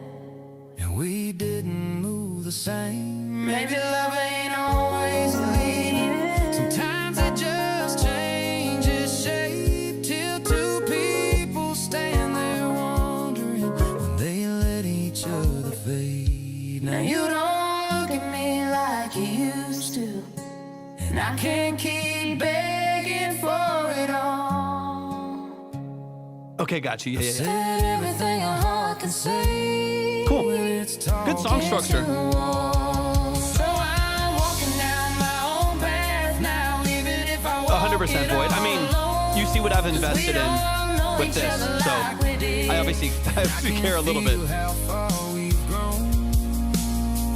Yeah, somewhere between where we were and this, we became two people moving on.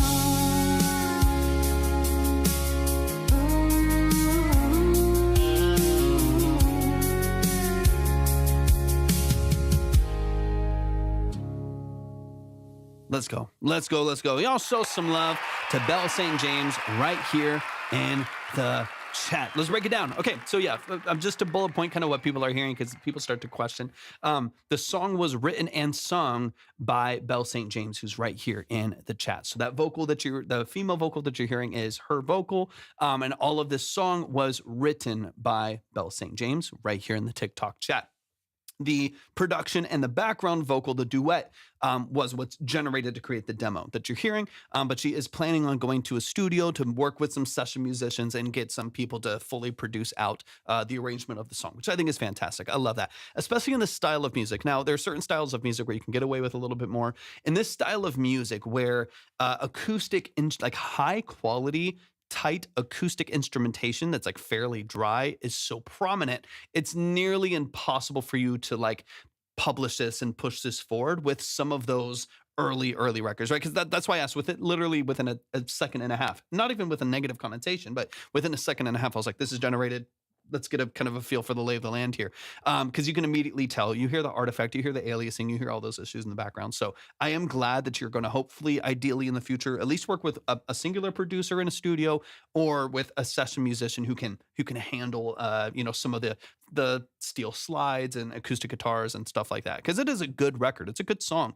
There's some good formatting. So I want to dive into that. Obviously, we're not going to, I'm headlining to Nashville, heading to Nashville in July. Beautiful. I love it. Fantastic. I was working on an album with a country artist a couple months ago out of Nashville. Let's run it from the top. Let's get into it. And I'm going to go ahead and they're it's very, very challenging. Okay, I'm going to go ahead and close the line, y'all. I'm going to go ahead and close the line, and then we will be live again tomorrow. We're going to be live again tomorrow. So let me go, boom, closed. Let me go back over here and boom, closed, because I got to get out of here pretty quick. Okay, let's run it. Let's run it from the top.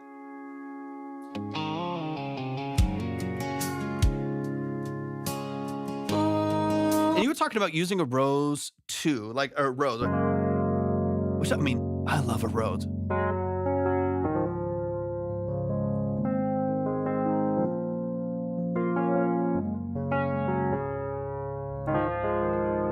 I love a Rhodes in there. I think if you're gonna have a Rhodes, what I would probably compartmentalize a little bit and bias towards one of the other. Cause like I think there's a world where you can have like a Rhodes and acoustic guitar, or you could have like a B3 organ in the background doing some high trill, kind of at the top of the mix, while an acoustic, like a double track acoustic guitar kind of sits underneath it. But I think you're gonna have to give and take a little bit, because what you're not gonna want is like, especially coming from generated into this full thing, you're not gonna wanna have like double track acoustic guitar and an organ and a Rhodes and a pedal steel and like an electric picking pattern plus vocal structure, right? That's going to get really muddy kind of in the mids. Yeah, that's what they're going to do, Tep. That's what they're going to Nashville in like 2 or 3 months. I think 3 months they're going to Nashville. And they're going to work in a studio and get some session musicians on it. So I love the idea of like starting with some like early session stuff.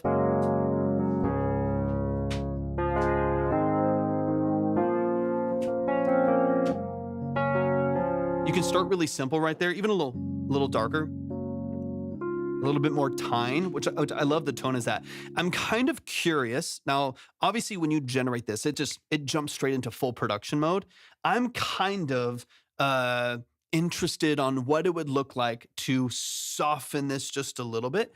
Um, Really quick, in a sense, and now I own wait, really quick, remind me of the name. Is it Kato? Thank you so much for hopping in on the Purple app. I appreciate you tapping in. Good to see you. Remind me really quick, because I always get the names confused. Remind me who that is over on the Red app, the JX. I just get confused every time I see the name for some reason. I'm kind of interested in, I want to hear your first verse here really quick, and then I want to kind of go and step back for a second from there and kind of decide how you could build this out. Because this goes into like a full production right off the bat. I love it, yeah. You got a great voice too, by the way. Very good. All this talking gets us nowhere. Run around this empty room. So, you know, empty room.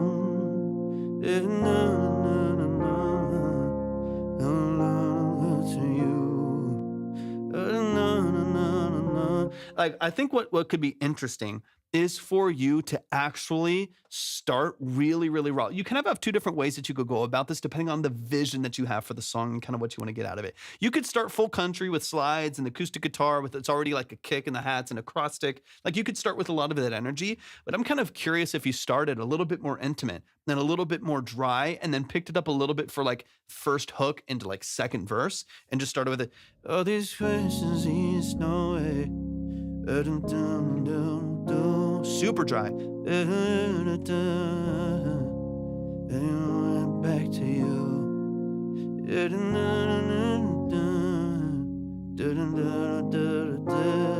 know it's you. Whatever. I'm making up lyrics. I'm mumbling random stuff. And then second verse, you could open up slightly. Whoop, don't do that.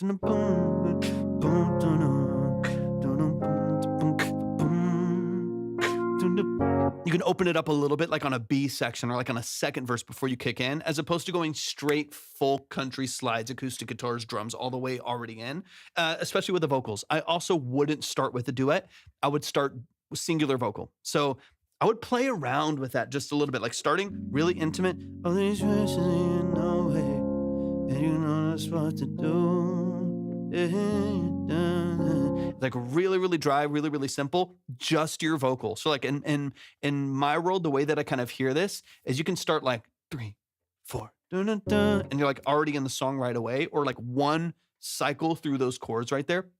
And then just start with your vocal. Don't start with a duet. Allow yourself to like build through the song a little bit more. If you're able to get like another artist on it, or like a male session vocal for harmonies on the second verse, stuff like that. But I would start like simple, dry, like piano or Rhodes or like a Wurlitzer 200A or something like that. Like really, really dry. Maybe if you want some glue, I think like a B3 organ in the background that's just kind of holding a little high shrill in the background, maybe following some of the progression could be nice. But keep it like really mid and really like intimate starting out, and then you can always kind of grow from there. But I would start simple with like an EP, Rhodes, Wurlitzer, you know, stuff like that, and then maybe add a little bit of organ, a little bit of a texture right there, and then kind of build as you go. That'd be my first recommendation. Same old words in different outfits, same old hurt. Because you can hear how this is already there. You already have the octave, you already have drums, you already have all the stuff in here. I would love to keep it a little bit more intimate and then kind of bloom and open up as you go. Same isn't true. I'm reaching out, you're looking through me, like I'm someone you don't recall. It sold my car for a Solar 22. That's crazy. Now feels like talking to a wall, and I can feel it in the silence. And then you can start to kind of build up here.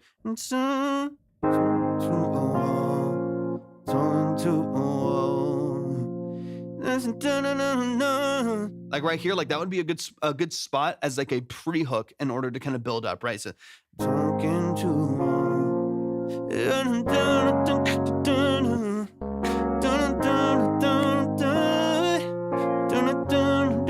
like you can start to build up a little bit there. So like maybe once you get to your pre-chorus, then you can start, what's up, Sam? Welcome in. Once you get to your pre-chorus, you can start to build a little bit more energy. So imagine we start really intimate, really like low and dry and simple. And then on your pre-hook or pre-chorus right there, when you when you start to build up from there, maybe that's where you add in like a bass. Maybe you add in the acoustic guitars really light right there. You add in maybe like the drums with the hats and the cross stick, really easy, really light, like slowly stair stepping the energy up as opposed to starting with drums are in. It's real intimate when I enter the chat, facts. Instead of starting with drums already in, low octave already in, and then feeling like we don't have a ton of space to go, right? Especially when you actually start to build this out with like real production. You'll have so much more control. Something shifted, something left us. I really want to dive into the hook because that to me is going to be the crux of this whole thing. That's going to be the thing that matters the most is how solid and how good the formatting is for the hook. I'm not going to touch mix at all because the production's all generated. I just want to talk about vocal structure. That to me is the most important part. And it's never been the same. 'Cause you don't look at me like you used to. You don't hold me like you know me at all. I've been trying to find us in the rain. 'Cause you don't look at me like you used to. You don't hold me like you know me at all. I've been trying to find us in the wreckage. But I'm just talking to a wall. And I'm walking down my own path now. You don't walk beside me anymore. That's true, Hep. That's true, Tep. I can see that. Or guess somewhere between who we were. Okay, this is the thing. Find us in the wreckage. The hard part with some of the generated stuff is it's following melody. It's really, really bad at that and like repeating and creating structure. So one of the things that I want you to focus on too is making sure that you do have a really well-structured hook that is repetitive. It's memorable. It's sticky. It's gluey. I don't want people to miss out on this at all. I don't want it to be lost on people because there's not enough structure to it. So the main thing I'm listening for here is like melodic structure and repetition. It's never been the same. 'Cause you don't look at me like you used to. You don't hold me like you know me at all. Let me double check something real quick.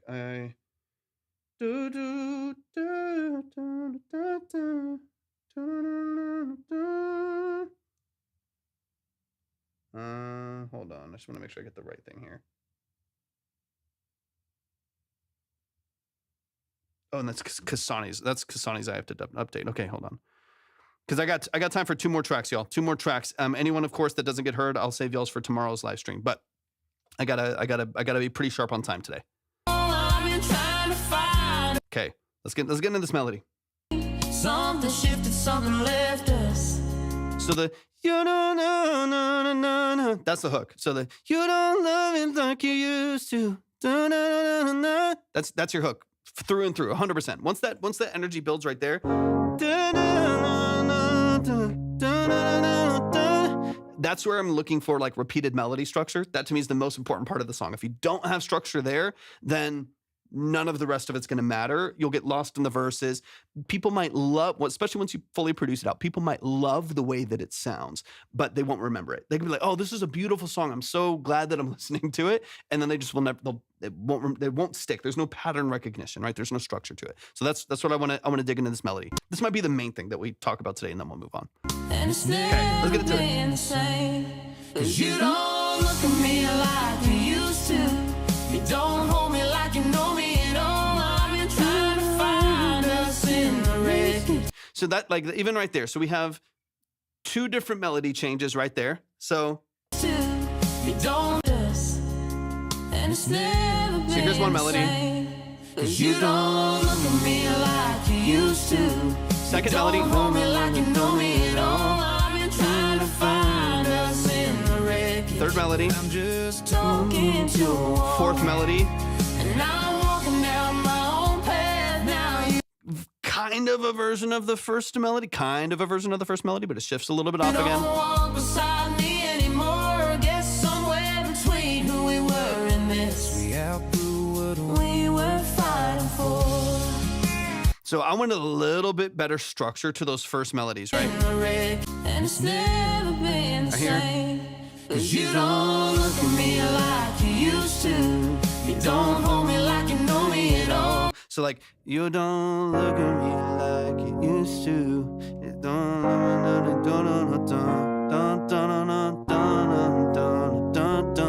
I want to hear that same melody again, or very, very close to that same melody again. What's happening now is you have about 4 different melodies on your A section of this hook. 4 different melodies. It all changes slightly against each other. And then you go to a B section to the hook, which has kind of some of the same melodies, or at least some of the same like lead notes, but then it changes again and again and again. And so you kind of get like 6 or 7 slightly different melodies for the hook. The only issue with that, and again, it all sounds fine. Like when you're just hearing it, like, yeah, it sounds like good melodies.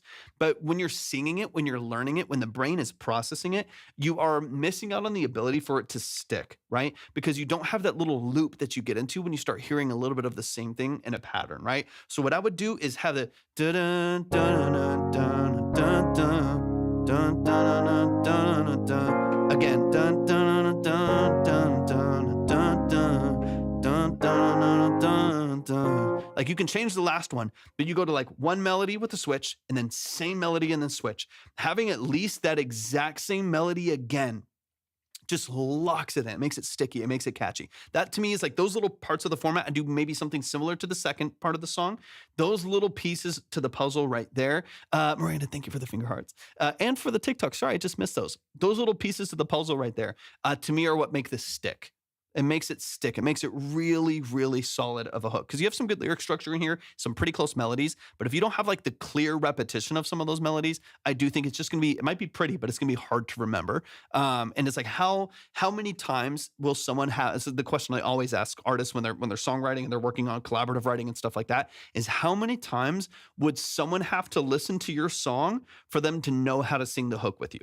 And that's a very, very simple question, but it's probably one of the most powerful questions that you can keep in mind as a songwriter and as a self-artist who's doing everything, right? Who's building your song structure, you're writing on your own and stuff like that. How many times would the average person have to listen to your song for them to like learn the lyrics and be able to sing the melody with you? If it's 9 times, you've missed.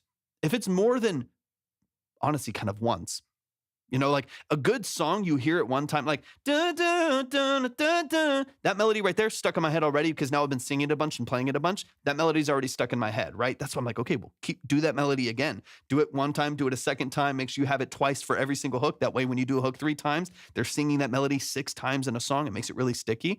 If your melody changes a whole bunch of different times, I promise you're missing out on the ability. How many times would I listen to it in order to get that down? Most people barely give you the first chance. Most people like barely even listen to your song the first time, much less like listen to it 7 times to hear every single different melodic change that you do over the course of one hook. And then you do 3 more hooks, right? So for me, this all comes down to, this is like practical structure. It's not even like, are you good at what you do? Is it good songwriting and stuff like that? It's how do you format that songwriting and package it in a way that's extremely easy to learn and palatable while still being creative and authentic. Those 2 worlds can coexist. Sometimes I think the superpower of songwriting is the people that are able to connect on both of those, where you are authentic, you're creative, you're telling your story, and at the same time doing it in a way that people will remember, and doing it in a format and in a structure that people will actually want to listen to later on. You want people to like later on tonight for no random reason be like dun, dun, dun, dun, and not even remember where it came from because that melody was so gold and it was so stuck. So for me, verses you can float a little bit. I still like structure in the verses. I prefer structure in the verses because you want that to be memorable as well. At the same time, I do want to make sure that especially your hook is really, really, really locked in. He struggles a lot with that. Wait, do you break down melody? Yeah, yes, of course, Rain of Echoes, 100%, 100%. I don't, Tep is trolling. Just assume that everything Tep says is a troll. Just by the way, y'all. Say that in the same message, Tep, because nobody knows. Yes, Rain of Echoes. I work on rock all the time. I've worked with some really fun artists over that. He's gonna get muted again. Assume that every everything Tep says is a troll, unless he's saying something good about your music. Hopefully that's correct. Kimmy, you can go to my the line is closed now, unfortunately, because it's a short live today. I got 2 more songs after this, and that's it. And those songs are already locked in. But I will be live again tomorrow. But everything's at my profile. It's all at the link there. Just assume what Tep says is a lie. I do 100% break down metal music, literally all genres of music. My music lyrics are told to Sarcon gets a lot of strings. It's very true, Tep. It's very true, but people don't know in here. Okay, let's get into your next structure here. Let's move on. Somehow my love can turn to strangers slowly, and I think we're living. And then from a structure standpoint, here's the way that I kind of imagine this, Belle, is that because I love a good duet. I love a good duet. For me, the introduction of a good duet is a lot of what makes it stick. I think second verse is probably a great spot for this. In my personal opinion, you could do this however feels authentic to you when you go into the studio. My intuition says we should probably your vocal solo, first verse, your vocal with your harmonies, first hook. That's the way that I would introduce it. First verse, all you. First chorus or hook, you with your own harmonies. Second verse, introduce the duet, maybe as the lead vocal. Maybe you I would flip, right? Second verse, you have a male vocal take over and you support the male vocal, and then maybe take that into the hook as well, where that male vocal does the lead hook and you do supportive harmonies, or you can switch back and have them do harmonies there.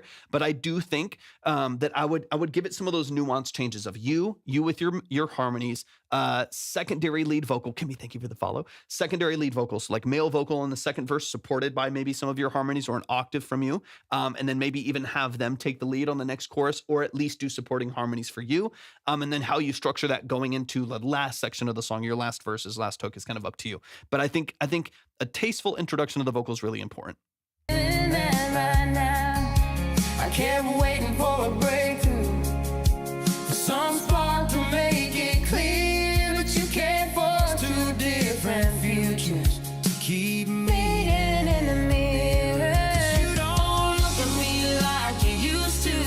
You don't hold me like you know me at all. I've been trying to find us in the wreckage. Sounds good, Kimmy. Sounds good. Talking to a wall, and I'm walking down my own path now. You don't walk beside me anymore. Guess somewhere between who we were and Yeah, structuring those melodies to me is everything. And then we're gonna move B section. nobody's to That's crazy.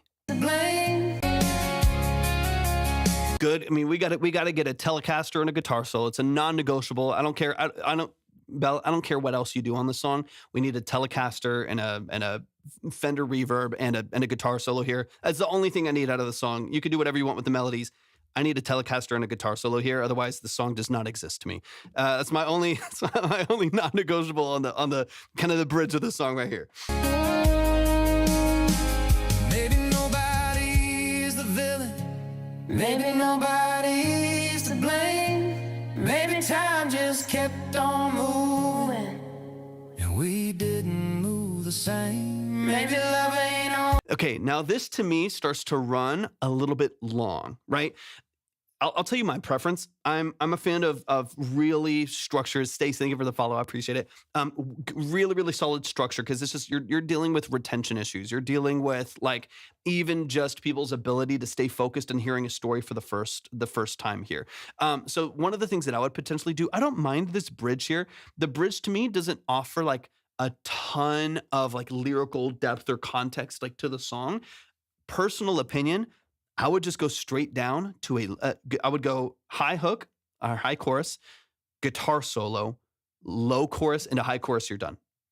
That's going to shave off like 40 seconds of the song, and it's going to make it tight. It's going to make it concise. It's going to make it incredibly catchy, really, really well structured. So what I would do is like a personal opinion. This is just, you don't have to cut any of your song. I'm not here to change what you're doing. But to me, what's going to allow as many people as possible to hear your message, hear your story, right? So I'm here. Guitar solo, open it up right here, and then down, and then cut all of this personally. This is my personal. Let me go to the chorus really quick. Gotta hear the hook.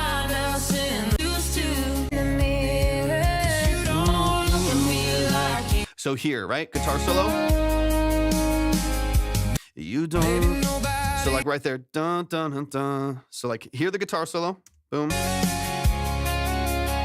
And then right here, let this run, lead guitar solo, and bring it down right here. You don't look at me like you used to. Dun, dun, dun, dun, dun, dun. You know what I'm saying? Like as soon as we hit this next session right here, just do it low for a half chorus, and then you jump up the octave again with the biggest snare that has ever existed in country music. You just bring it down right here. You don't look at me like you used to. Low octave.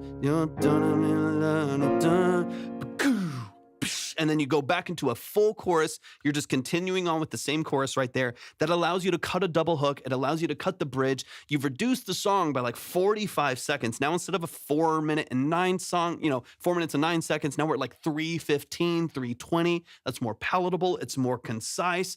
It feels a lot more like cohesive and a lot more put together. Personal opinion, do a beautiful guitar solo right there. Bring it down to a low octave chorus just for like 2 measures, and then open it straight back with a big drum roll right there or a big snare. Jump the octave again and go back into a full chorus with both vocals, and then end the song after like a tag at the end right there. That to me is like a concise, sharp, really, really well-structured song, as opposed to it being like, here's all these extra melodies, extra turnarounds for the hook. We go down to a different section with the male vocal, and then it runs to another 4 measures with the male vocal, and then we bring it back up to another chorus and then an outro. The sentence gets a little run on, and it could all be beautiful, really good, well-structured stuff that sounds pretty and is like has good lyrics and stuff like that. The thing that will happen though is that people just won't listen again, or they won't stay on, or they won't remember it because there's too many changes in structure. That to me is really important to the structure of the song. Y'all show some love to Belle. Belle, I think you're awesome. You've got a great voice. I hear your voice in the background there too.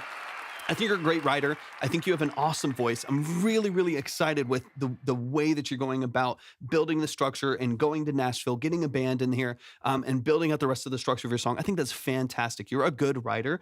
For me, this is about just, now that you have created authentically, getting back a little bit more surgically and making sure like, okay, these lyrics are great. Let's match the melodies. This turnaround right here is awesome. Let's make sure the melody stays consistent through that. The structure of this is great. Is there anywhere we can kind of, pull this back or trim it down a little bit in order to make sure that like all of the information in the song needs to be there, right? That it's beneficial to the song structure. Now, if it feels like it is, this is your song, right? So if you get into there and you're like, actually, I really, really like the bridge. I feel like it really offers something to the song, then keep those lyrics in there, keep that part of the structure in there. If the only thing that you're feeling like that little moment right there adds to the song is dynamic range, which I love, I'm a huge fan of massive dynamic range, that's when I was like, well, then just use the hook as your dynamic range and do a low hook to a high hook so that you're already right there. And you don't have to have a bunch of extra sections to the song where you're kind of adding a bunch of nuance that I don't think necessarily adds a lot to the structure of the song, if that makes sense. Y'all show some love. Show some love, show some love. Belle, I appreciate you so much. Thank you so much for sending this. And I really, really appreciate what you do. And I'm so excited to hear, come July, how you build out the rest of the song and how you build out the production of it. I think it's I think it's going to be really, really cool. So y'all show some love to Belle. Let's keep it moving. We got to move at a good pace. We got 2 more songs, y'all. Last two. Of course, Belle. Thank you so much for sending that in. I really, really appreciate that. I'm very, very excited for your future. And also, shout out to therapy. Everybody go to therapy. Just kidding. Go to a good therapist. Go to a good therapist. Because there's nothing more frustrating sometimes than going to a really shitty therapist as well. Yes, it is, Belle. So every single one, Mr. Fly, thank you for the follow. Every single one of these live streams are saved over to the Red app, YT, YouTube, screw it. It's saved to YouTube. So every single one of these live streams, you can go back and reference. This will be like episode 74, something like 73, 74, something like that over there. So you can just go back and watch the video, find your track, and just look at all the information right there. That makes it way easier. So you don't have to take notes. You don't have to like remember everything and like screen record and stuff like that. You can just go check it out over there. Okay, let's keep it running. Let's keep it running. These are our last 2 tracks, y'all. Last 2 tracks. We got, let me see. Aiton in the building. Aiton, let me know. I'm so glad. I appreciate you being here, y'all. Show some love one more time to Belle. Make sure that y'all are following Belle St. James on TikTok. Aiton, let me know if you're in the chat. Let me know. I'm gonna try to move. I gotta move quick. I got 40 minutes to get to the last two, so I'm gonna move a little bit faster for these last couple. Aiton, let me know if you're here. See, that melody stuck in my head. That melody's good. Keep more of that melody. That melody's so good. If you run away from that melody, too much, you're gonna miss out, because that melody is stuck in my head already. It's already stuck. What does TikTok do to you if you say the name of the red app? They throttle you, Aiton. Got you. They throttle you. If you start telling people to go to other platforms and stuff like that, or like listing other platforms, they just tend to like pull you from the For You page and like throttle you and stuff like that. And it's already like fighting for everything that you do on TikTok. So that's why we say red app, purple app, whatever, stuff like that. It's annoying. TikTok is incredibly sensitive with language on their live streams. Their bots are pretty intense. All right, we've got a rough draft. This is going for D'Angelo style swing groove. Let's go. Not sure I'm quite there yet. No structure yet. Not even sure I'm sticking with these sounds. So this is loose. This is loose, y'all. Keep in mind, this is an early demo. They might change half the sounds. They might change some of the structure. In fact, there's no structure to this. We're just going to vibe with the structure here and see if there's anything sound design wise that fits really well. But let's get it, man. This is no vocals, 6/8 neo soul groove. Let's get into it. Last two tracks, y'all.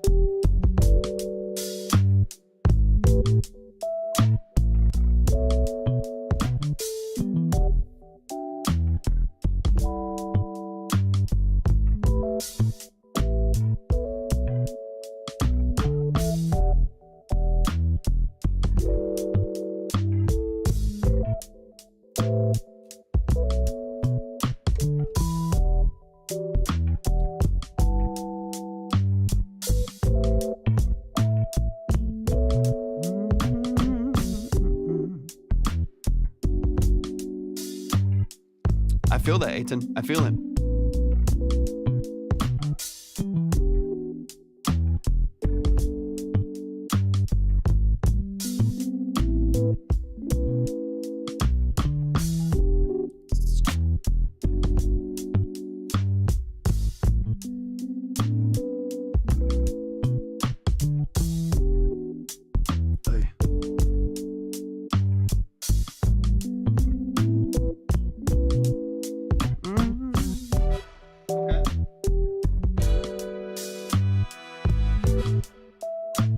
Yeah, Aiton's got a lot of stuff like that. That's great.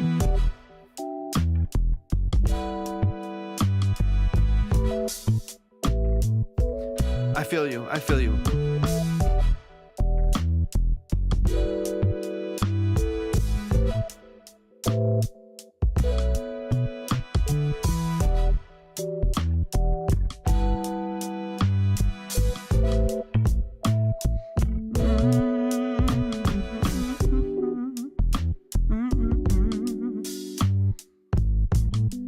I love it. I love it. I love it.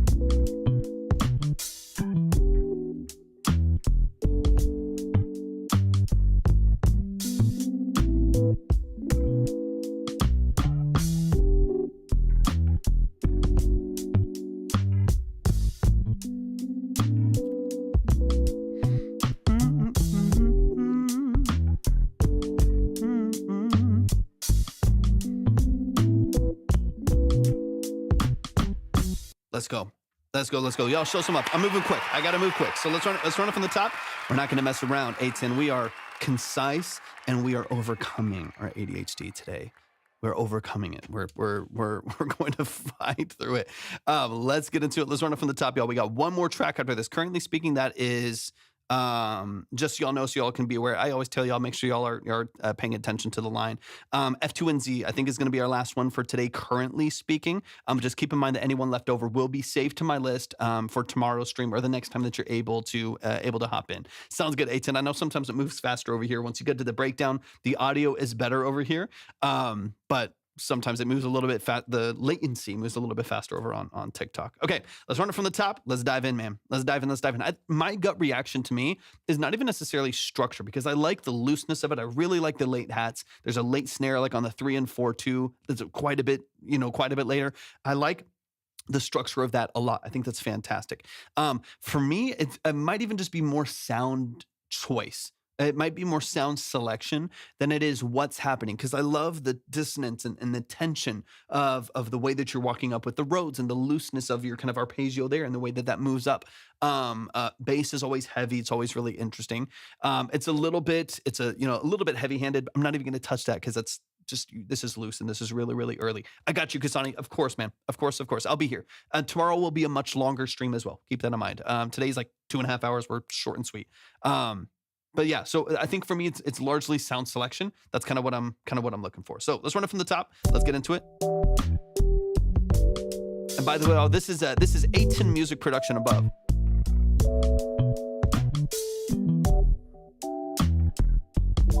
Appreciate you so much, man. Thanks for tapping in today, man.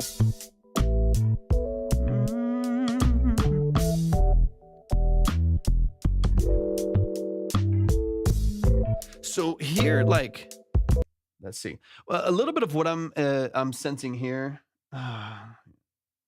Reverb. We noticed that you left something in your cart. Yeah, 600 items. I got like $100,000 worth of music equipment in my reverb cart that I'm never gonna get. I get like a message every day. Like, we noticed something still in your cart. I'm like, yeah, I know. And then someone buys something and I just add it back to the cart again for no reason at all. It's like I'm not getting it, dude. It's so funny. Okay, let's dig into this a little bit. So for me, here's a little bit of what I'm hearing right now. This is everything about this. And again, we were talking quite a bit earlier, contrast. Everything that I hear here, Beasdy, we're closed for today. We're gonna be back again tomorrow. We'll be back again tomorrow. I know I live on Reverb. I just got my newest synth on Reverb. I'm so excited. I haven't showed anyone yet. Thank you for the follow. I appreciate you. No, not a problem at all, man. I appreciate you tapping in. My newest synth, it's sitting in its case over here on the other side of the room, but I'm not setting it up yet until I can record some videos with it. So excited about it. And I think another one coming soon, hopefully. Anyways, sidebar. One of the things that I'm hearing is everything. I'm looking for a little bit more contrast, and everything is really kind of filtered and mid, and also really, really, really dry. I would love even the cross stick here. It's like very direct, very, very dry, very like short decay. I would love to everything feels a little restrained. I think for that reason, I would love for like the kick. And maybe the hats are fine, maybe, but I would almost like for this to feel like a little bit more loose as far as like kind of like tuning and as far as like dampening goes, if that makes a little bit of sense, where everything's really, really dead and really, really dry. And so I think I'm hearing every little nuance in the timing that feels a little funky, even if it's supposed to be swung, right? Every little nuance in the timing is kind of throwing me off just a little bit, but also just because everything is so direct and so dry and so short in its decay between kick and like cross stick on the snare, that I'm curious what it would sound like to like open it up a little bit. Maybe I can pull something up while we play this through a little bit. Especially the snare. I mean, I think a little bit of maybe kick and hats. Like it might just be sound selection changing to a different kit or building a different kit. But snare for sure, and possibly even some selection within the kick and hats. But let me see.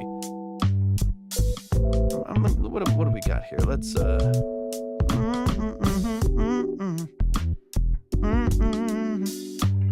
Definitely space for someone to move on this though. As far as like lyrics go, vocals go. Let's go down here. I'm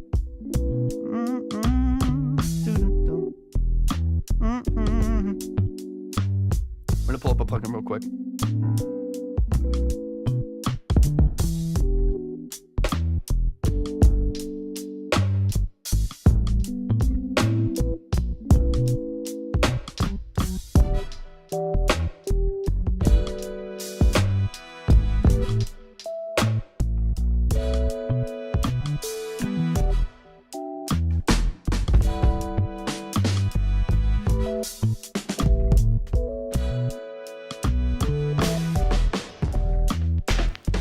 Find something real quick.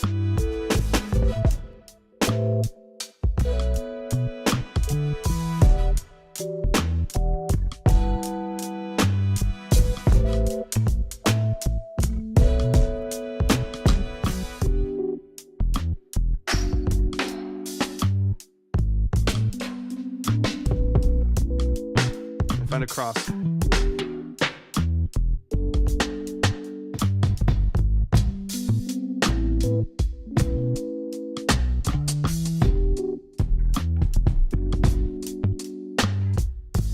So even I'm gonna mess around with some bad sounds, but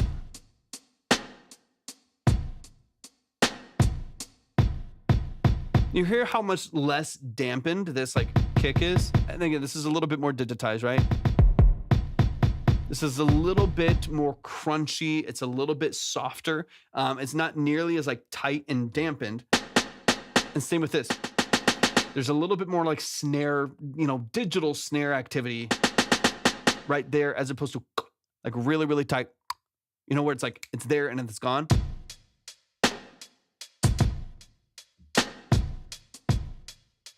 You can still have a little bit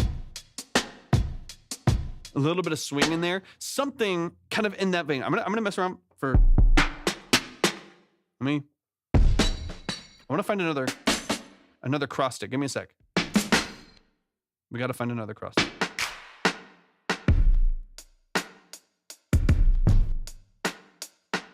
It's a decent cross stick. I think there's better though. I think there's better. Uh-huh.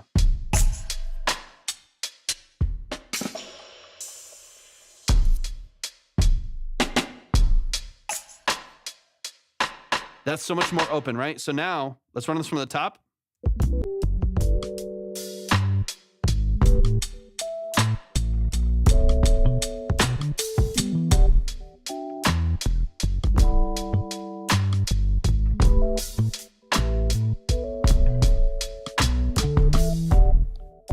Even just kick and snare.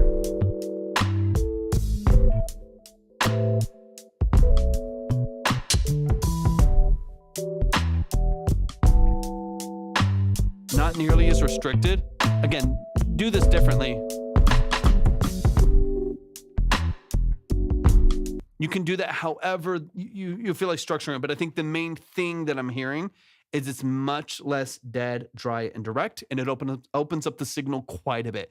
That, to me, it really changes the way that I feel about the Rhodes, because I'm like, I can't tell if I like how like the Rhodes is positioned and kind of what it's doing. Even like you said, you might change some selection a little bit there.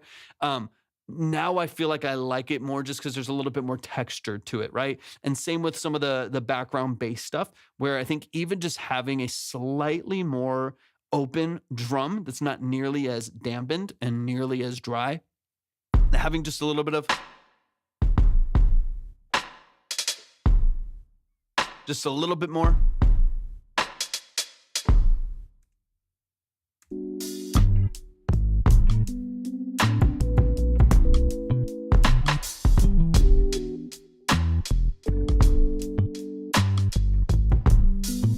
A little bit more edge to it, right?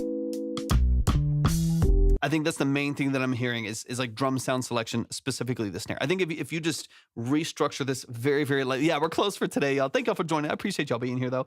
Definitely make sure that you're following. We'll be live again tomorrow. All right, let me skip into this next section. But for me, like I'm liking the Rhodes. It's really dry. It's really close, and I don't mind that so far. Like you said, you still need to kind of get into some other parts of processing this and stuff like that.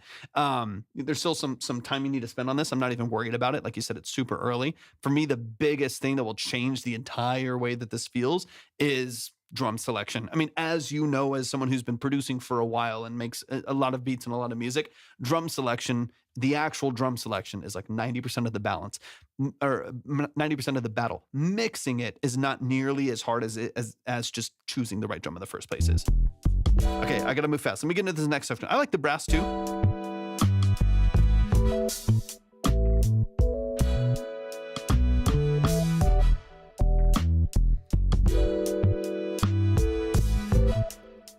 And even here, like that brass feels really big, right? Dun, dun, dun. That's very like stadium brass. I'm kind of curious if it would sound better to just have like a double tracked trumpet or even like a muted trumpet. Just a dun, dun, dun. Dun, dun, dun, dun, dun, dun, dun, dun. Like a trombone maybe, or like I think there's a way, like either just like a solo trumpet maybe. Like I think you can type, because right now it's like I hear super super dry drums, really dry everything else, right? Like the bass is really close, really intimate. You have a really really dry Rhodes in the background, and then dead drums, and then like a stack, you know, like a stack of like really, really big reverberated bright brass. I love what the brass is doing. I love that it exists in the structure of the mix. I think it might sound better to just, again, come back into the same environment and bring that brass kind of back home and go into just like a double tracked trumpet or maybe a trombone or something where you can maintain a little bit more control over that signal and then not feel like you have a stadium, but then this like jazz record that's like in a corner of some like underground speakeasy, you know what I mean? And then a stack of like 16, brass players that are all playing this huge thing, right? That's for me environmentally. I think we're a little bit distant right there. If you can bring it back to like, okay, everything else I can imagine, just a drummer with with a jazz set, like a kick, a snare, and a hat, and like one dead tom on the bottom, just doing opens right there. Someone with like a Wurlitzer 200 or like a Rhodes Stage 73 live doing all this, maybe a beautiful jazz vocal over the top. Like I could see so much of this happening. And then we have huge brass, right? So that's where I'm like, bring the brass back into the environment of the rest of the record. All right, let me get to the outro and then we'll move on. This is beautiful though, man. I mean, I love your productions. It's so good. I love your phrasing, love the movement of the Rhodes. Bass is always fantastic. I'm not even going to touch the balance. You just need to get there. But percussion, sound selection, what you do with additional production elements in the brass to me makes all the difference. And then F2, let me know if you're here.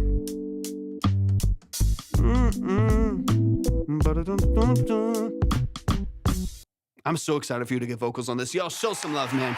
Show some love. A10 Music Productions. You're a beast, man. I love your work. I think you're absolutely fantastic. Always creative, always interesting, always different. I absolutely love what you do. So y'all, please show some love. A10, hop over to TikTok so people can follow you over there really quick. But show some love to A10 Music, man. I appreciate what you do so much. Thank you as well, man, for your submission, for your generosity. I appreciate it a lot. Quick reminder, y'all, we will be live again tomorrow. F2NZ, you are going to close this out today. Let's get into it, man. Let's get into it. We've got F2NZ. So this song is my first demo/single. And again, this is our last one. We're closing up right here. I'm going to move fast. Looking for feedback on my first demo. Let's go. I'm looking for advice on the track as a whole. The song is a memoir to a conversation I had with a homeless guitarist one day out on the street. We spoke about his life story, and this is that in my words. This is Devil's Playground. Actually, let me get this downloaded. Give me just 1 second. There's A10. Y'all go follow A10. Give me all the details on the role that you played in the song F2. I appreciate you sending this in so much. It's downloading right now. Just give it just a second because it's a wave. And then we'll close it up here. I got to move fairly quick. So I'm going to try to get this one done in like 15, 20 minutes.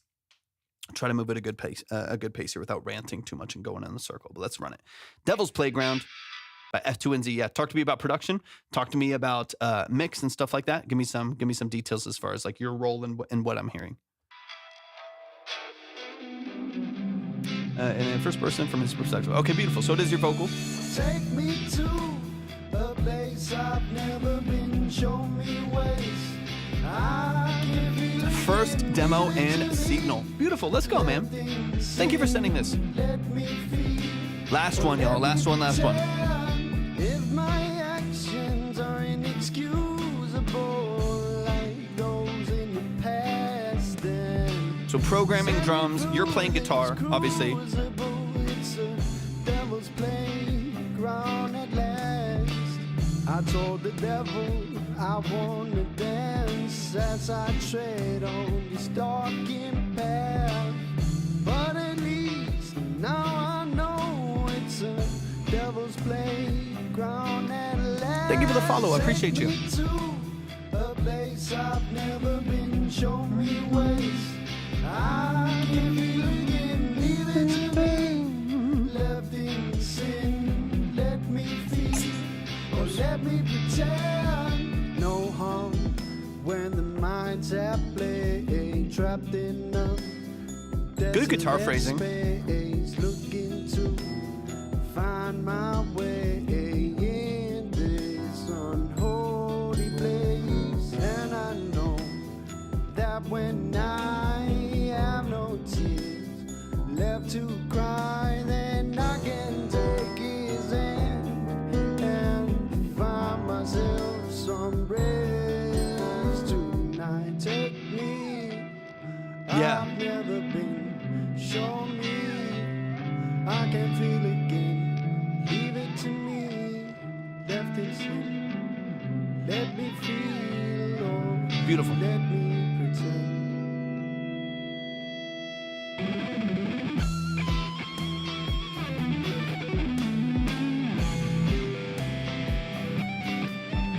Okay, so you can play. Hold on.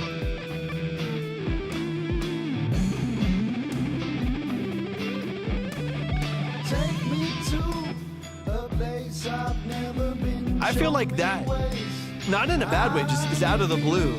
So you could really play. Hold on. I just feel like we need to support that with the production. That's the biggest thing. Beginning, I was like, hold on, what are we doing?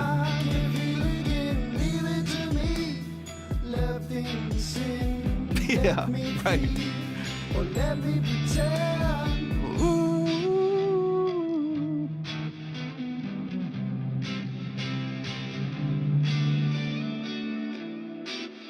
Good riff.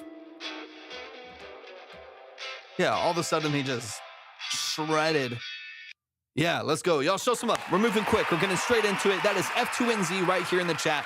The song is called Devil's Playground. Let's run it. I like the lyric structure. You have some great lead melodies. You have a great hook on the production as well, which I absolutely love. Keep all of that formatted the way it is. The only thing that I'm kind of running into now is I don't feel like the song is like supported enough by the production, right? Like I feel like we need to dig into this production formatting a little bit more to make sure that like the drums, the percussion, and the bounce. I know it's your first single and demo, so we'll keep that in mind as well. And the fact that this is your first single and demo, I think is phenomenal, man. Great job. But let's make sure that the production can support the cool things that you're doing over the top, right? You start shredding on the guitar. It blew my mind. I was like, hold on. We're doing something different now. But there's nothing in the percussion or like the bass that like supports that, right? That like gives room for that to happen in the mix. Kind of comes in out of the blue and then it leaves the mix and there you're left with this void of energy right there. The line for people submitting for consultations, Candy. I appreciate you joining. Welcome in. So that's kind of what I'm looking into. It's like I want to make sure that your production structure, which I know is your drums are programmed, so I want to keep that in mind as well. And there's things that we can do to kind of open that up a little bit as well. Let me know really quick. I'm going to start playing it again. Let me know what you're using to program those drums. Yeah. What I would like for this song, now obviously stylistically, taste-wise, you can, of course, do a double-track vocal left and right. I kind of wish, just based on your production structure, you have a double-tracked guitar, right? And then you have drums really far back and then opened up quite a bit, right? So you have drums that are kind of, they're there in the middle, but they're existing a little bit wider with those overheads programmed. And then you have a double-tracked, rhythm guitar for the most part there that's double-tracked or just really reverberated and chorused as well. Those are pushed wide. And then you have a double-track left vocal. So you're kind of left with this gap in this this void in the middle of the mix where you really don't have a lot of energy coming right here. So like bass is kind of missing out of the middle channel, kick and snare, a lot of your percussion's kind of missing, and then obviously your vocal is too, because most of that gets split to the outside, especially on your hook. So I'm kind of interested in if can we regain like a grounding for this mix and get some elements back into the middle here, where the middle of the mix feels powerful, it feels supported in mono, but also in stereo you get some of the ambiance that you're looking for. You still get your double track guitar, stuff like that. Drums and bass to me are kind of the missing piece to this. So let's dig into it. Let's run it from the top.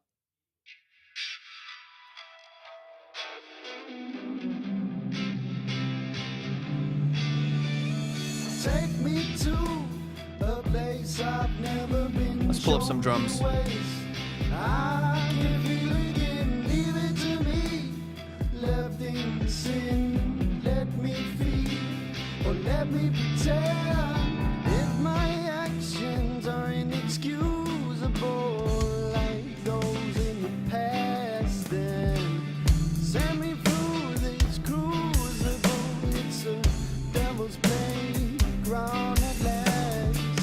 I told the devil I want to dance as I tread on this darkened path.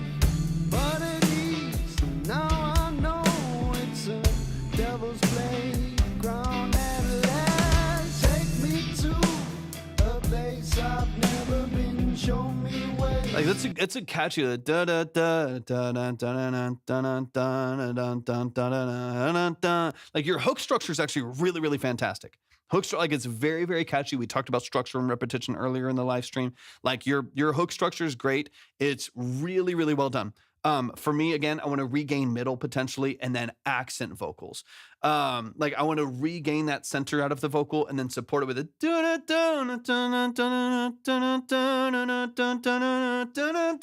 I want to keep that structure, but maybe regain a lead center that's really strong and really powerful, supported by the double track, right? Like get the double left and right, record each of them, so you can get like the actual like octave of it. You can get the direct octave of that vocal, and then maybe even like an octave above if you want to layer a little bit, or some like kind of like breath layers or fry layers on the outside that give you some support. For me, this is crazy sounding.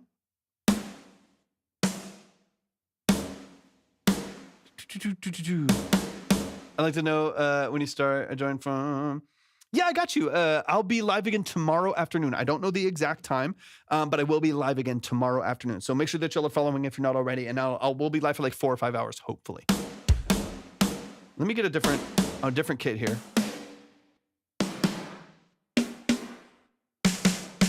There we go. Thank you for the follow. Okay. Yeah, this is a little more. Get all of that room on here. Bring down the overheads a little bit. Yeah, these are great. Actually, here, let me switch. Boom. Here's our drums. These are my favorite. If I'm like producing metal or like progressive metal, hard rock, stuff like that, these are typically my go-tos.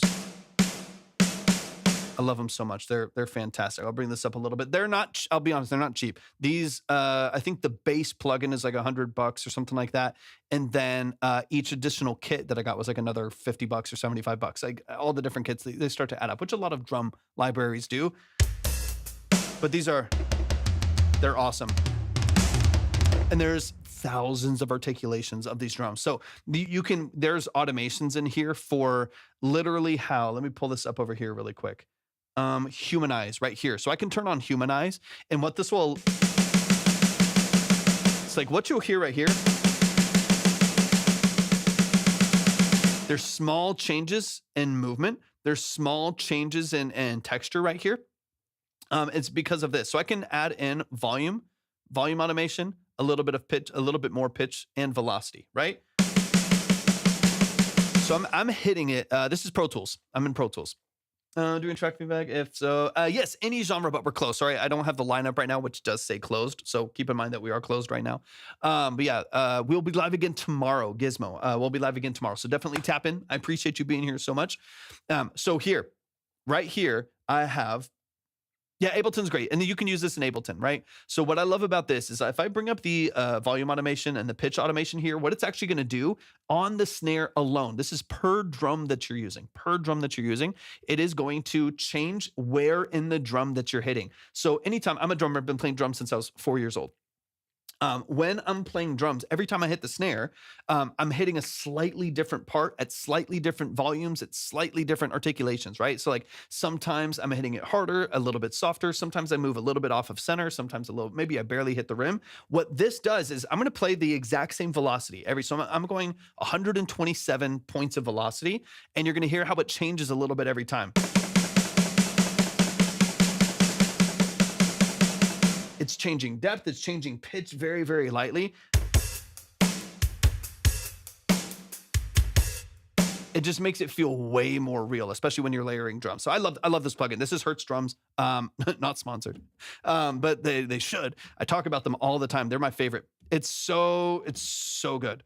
Yeah, I would. It's so especially mixed in, right? Like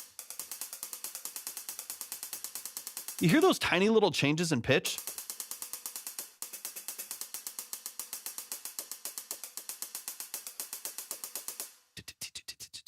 That's just like that to me.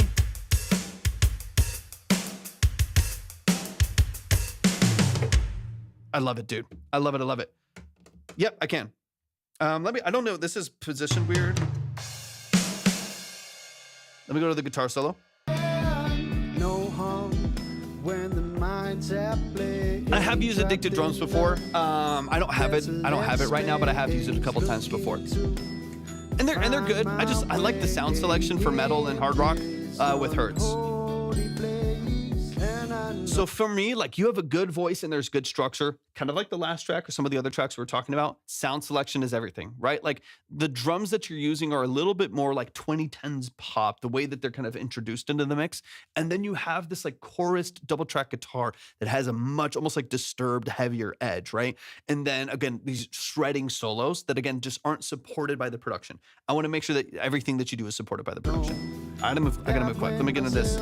I've never been. Show me to me to let me pretend.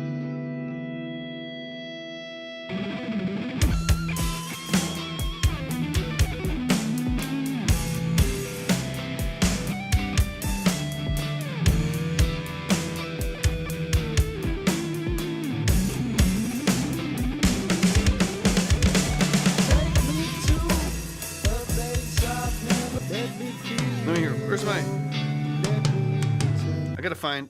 It's not laid out like a normal drum set. Let me feel, oh, let me pretend.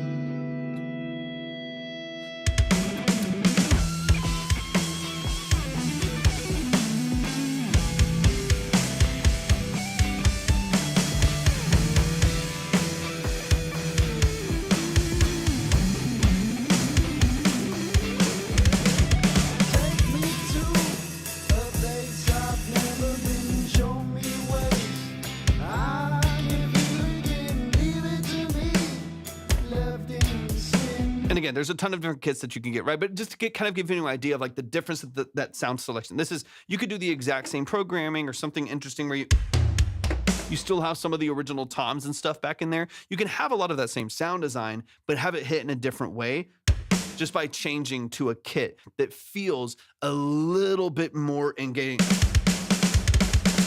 and have like a little.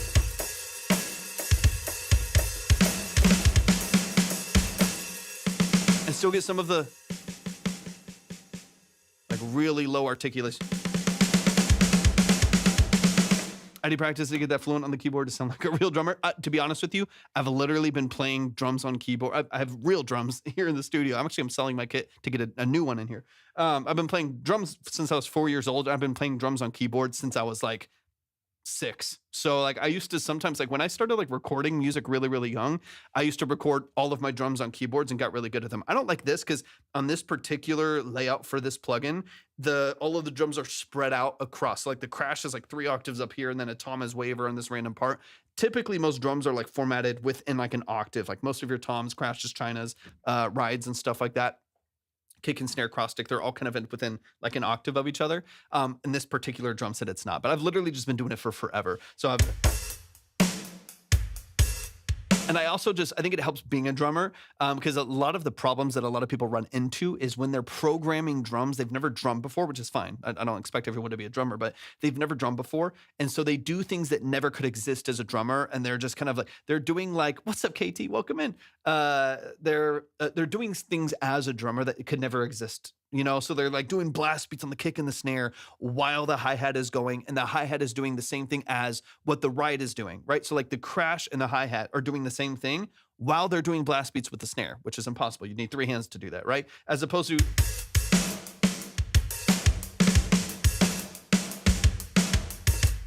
these are like manageable things that you could actually do as a drummer. So I think my biggest advice when people are programming drums is try to program drums as a drummer and think like a drummer, put yourself in the position of a drummer, not as what's just like the coolest thing. Cause you'll kind of get into a space of where you're like, your music is then like unmanageable to listen to. Cause there's something that just feels like this is impossible. It feels strange and weird.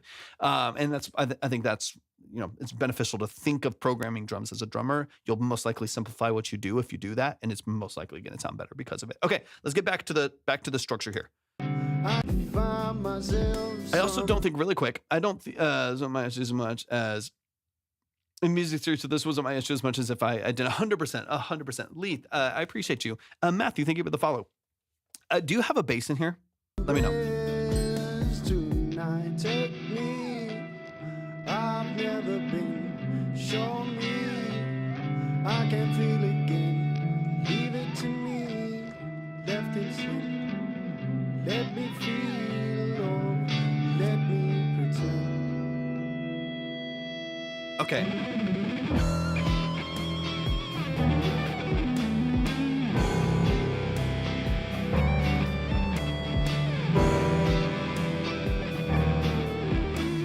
Definitely needs. So for one, the balance, right? So the percussion, once you change your drums, which I would encourage you to do, once you change your drums, those need to be 7 dB louder. They need to be one of the non-negotiables of the structure of the song, right? They need to be loud. You need a heavy bass, you need double track guitars, you need snappy drums, and a really solid lead vocal. Those are non-negotiables. All the rest of the reverbs and extra layers and the pad and the other synth, those are secondary elements that support it. The other vocal layers to the left and right, those support what you're doing. But the non-negotiables are, we need snappy drums. We need a heavy bass that's, a pick bass that's supported underneath it, maybe a little bit of distortion on it. We need heavy, double track guitars to support everything else that's going on, especially when you get into that lead element. So I would make sure, for one, possibly changing drum sound design to make it a little bit more cohesive and more in line with the genre and what you're doing vocally, and then process and mix accordingly. And then make sure that your bass, what you to change about the vocals. For me, the biggest thing is getting a vocal back center.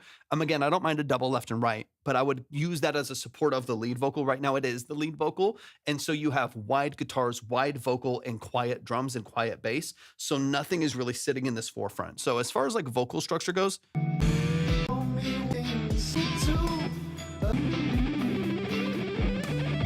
Take me to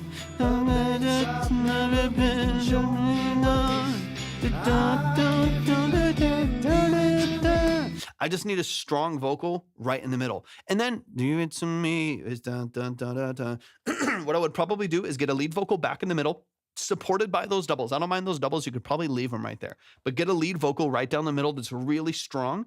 And then underneath that vocal, have a low octave. That way your vocal has a ton of energy. So if you all of a sudden, if I were to take like my imagination for this current song that you have, and you had powerful, punchy drums supported by it, like a little bit of like a heavier picked bass underneath it that we could really hear, another couple dB louder.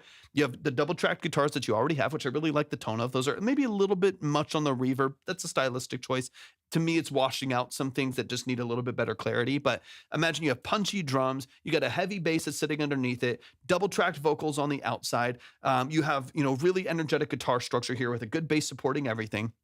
And on top of that, a lead vocal right down the middle with a low octave underneath it.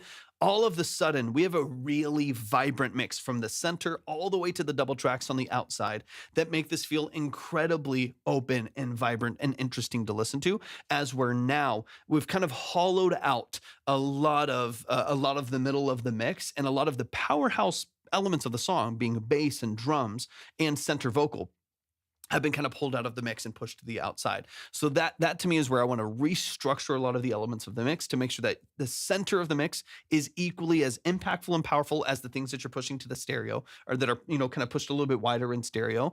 That the mix itself doesn't just feel wide. Wide is good, but wide is not good at the expense of like grounding and support and presence in the middle of the mix. So I want to make sure that the center of this mix has all of the energy that it needs, and then you can contextualize with the outside. You can add information to the outside, like those double-tracked guitars that you have, the double-tracked rhythm electric guitars that you have, maybe some wide pads and synths, and like that lead synth that you bring in, stuff like that, the doubles of the vocal. All of that's beautiful, right?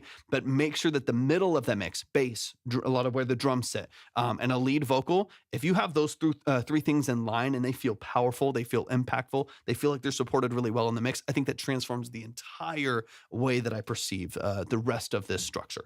Was it about Tuesday? Yeah, we are closing right in the next like 2 minutes. Let me hear the outro really quick, but hopefully that's helpful. I really, really like the direction that you're going though. The fact that this is your first demo, it's your first single. I'm really, really impressed with what you're doing. To me, mixing is a different animal. It is a different language in a lot of ways. And so I'm not concerned that there's some missing pieces to that. Focus on sound selection. If the sound selection is solid and the song structure is solid, which I do feel like the song structure is pretty solid. If the sound selection is solid, you can always balance that better or hire someone to balance it better. But you can't mix your way out of bad sounds. It's very difficult to. It's a lot more challenging to, and it will never be as good as choosing better sounds first and foremost. So you have great guitar tone and you do have a good voice. I like your voice a lot in the writing. Melodies are fantastic. I want to make sure that the bass is present. I want to make sure that the drums are really cutting in. Leave it to me, left in sin, let me feel, or let me pretend. Love the harmonics as well.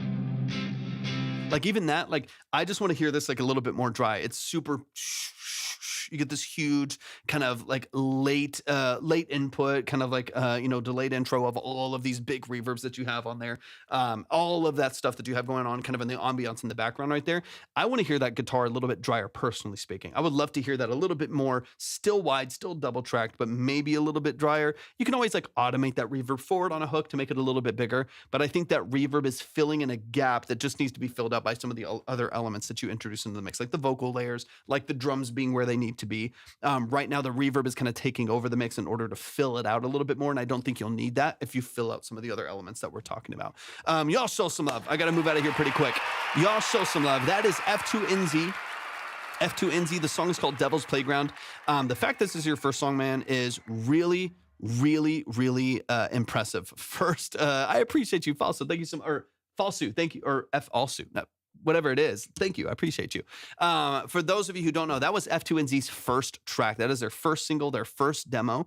They did everything themselves. That is not an easy thing to do, especially starting out. But those skills that you gain are going to be priceless. Just the ear that you will train in building sound design, correct sound selection for the song and for the genre, and really, really diving into that. I'm so impressed with what you're doing this early on. I really appreciate you sending in this song, man. Tons of potential, because for me, the song is good. The structure is good. The vocal structure itself is really impressive.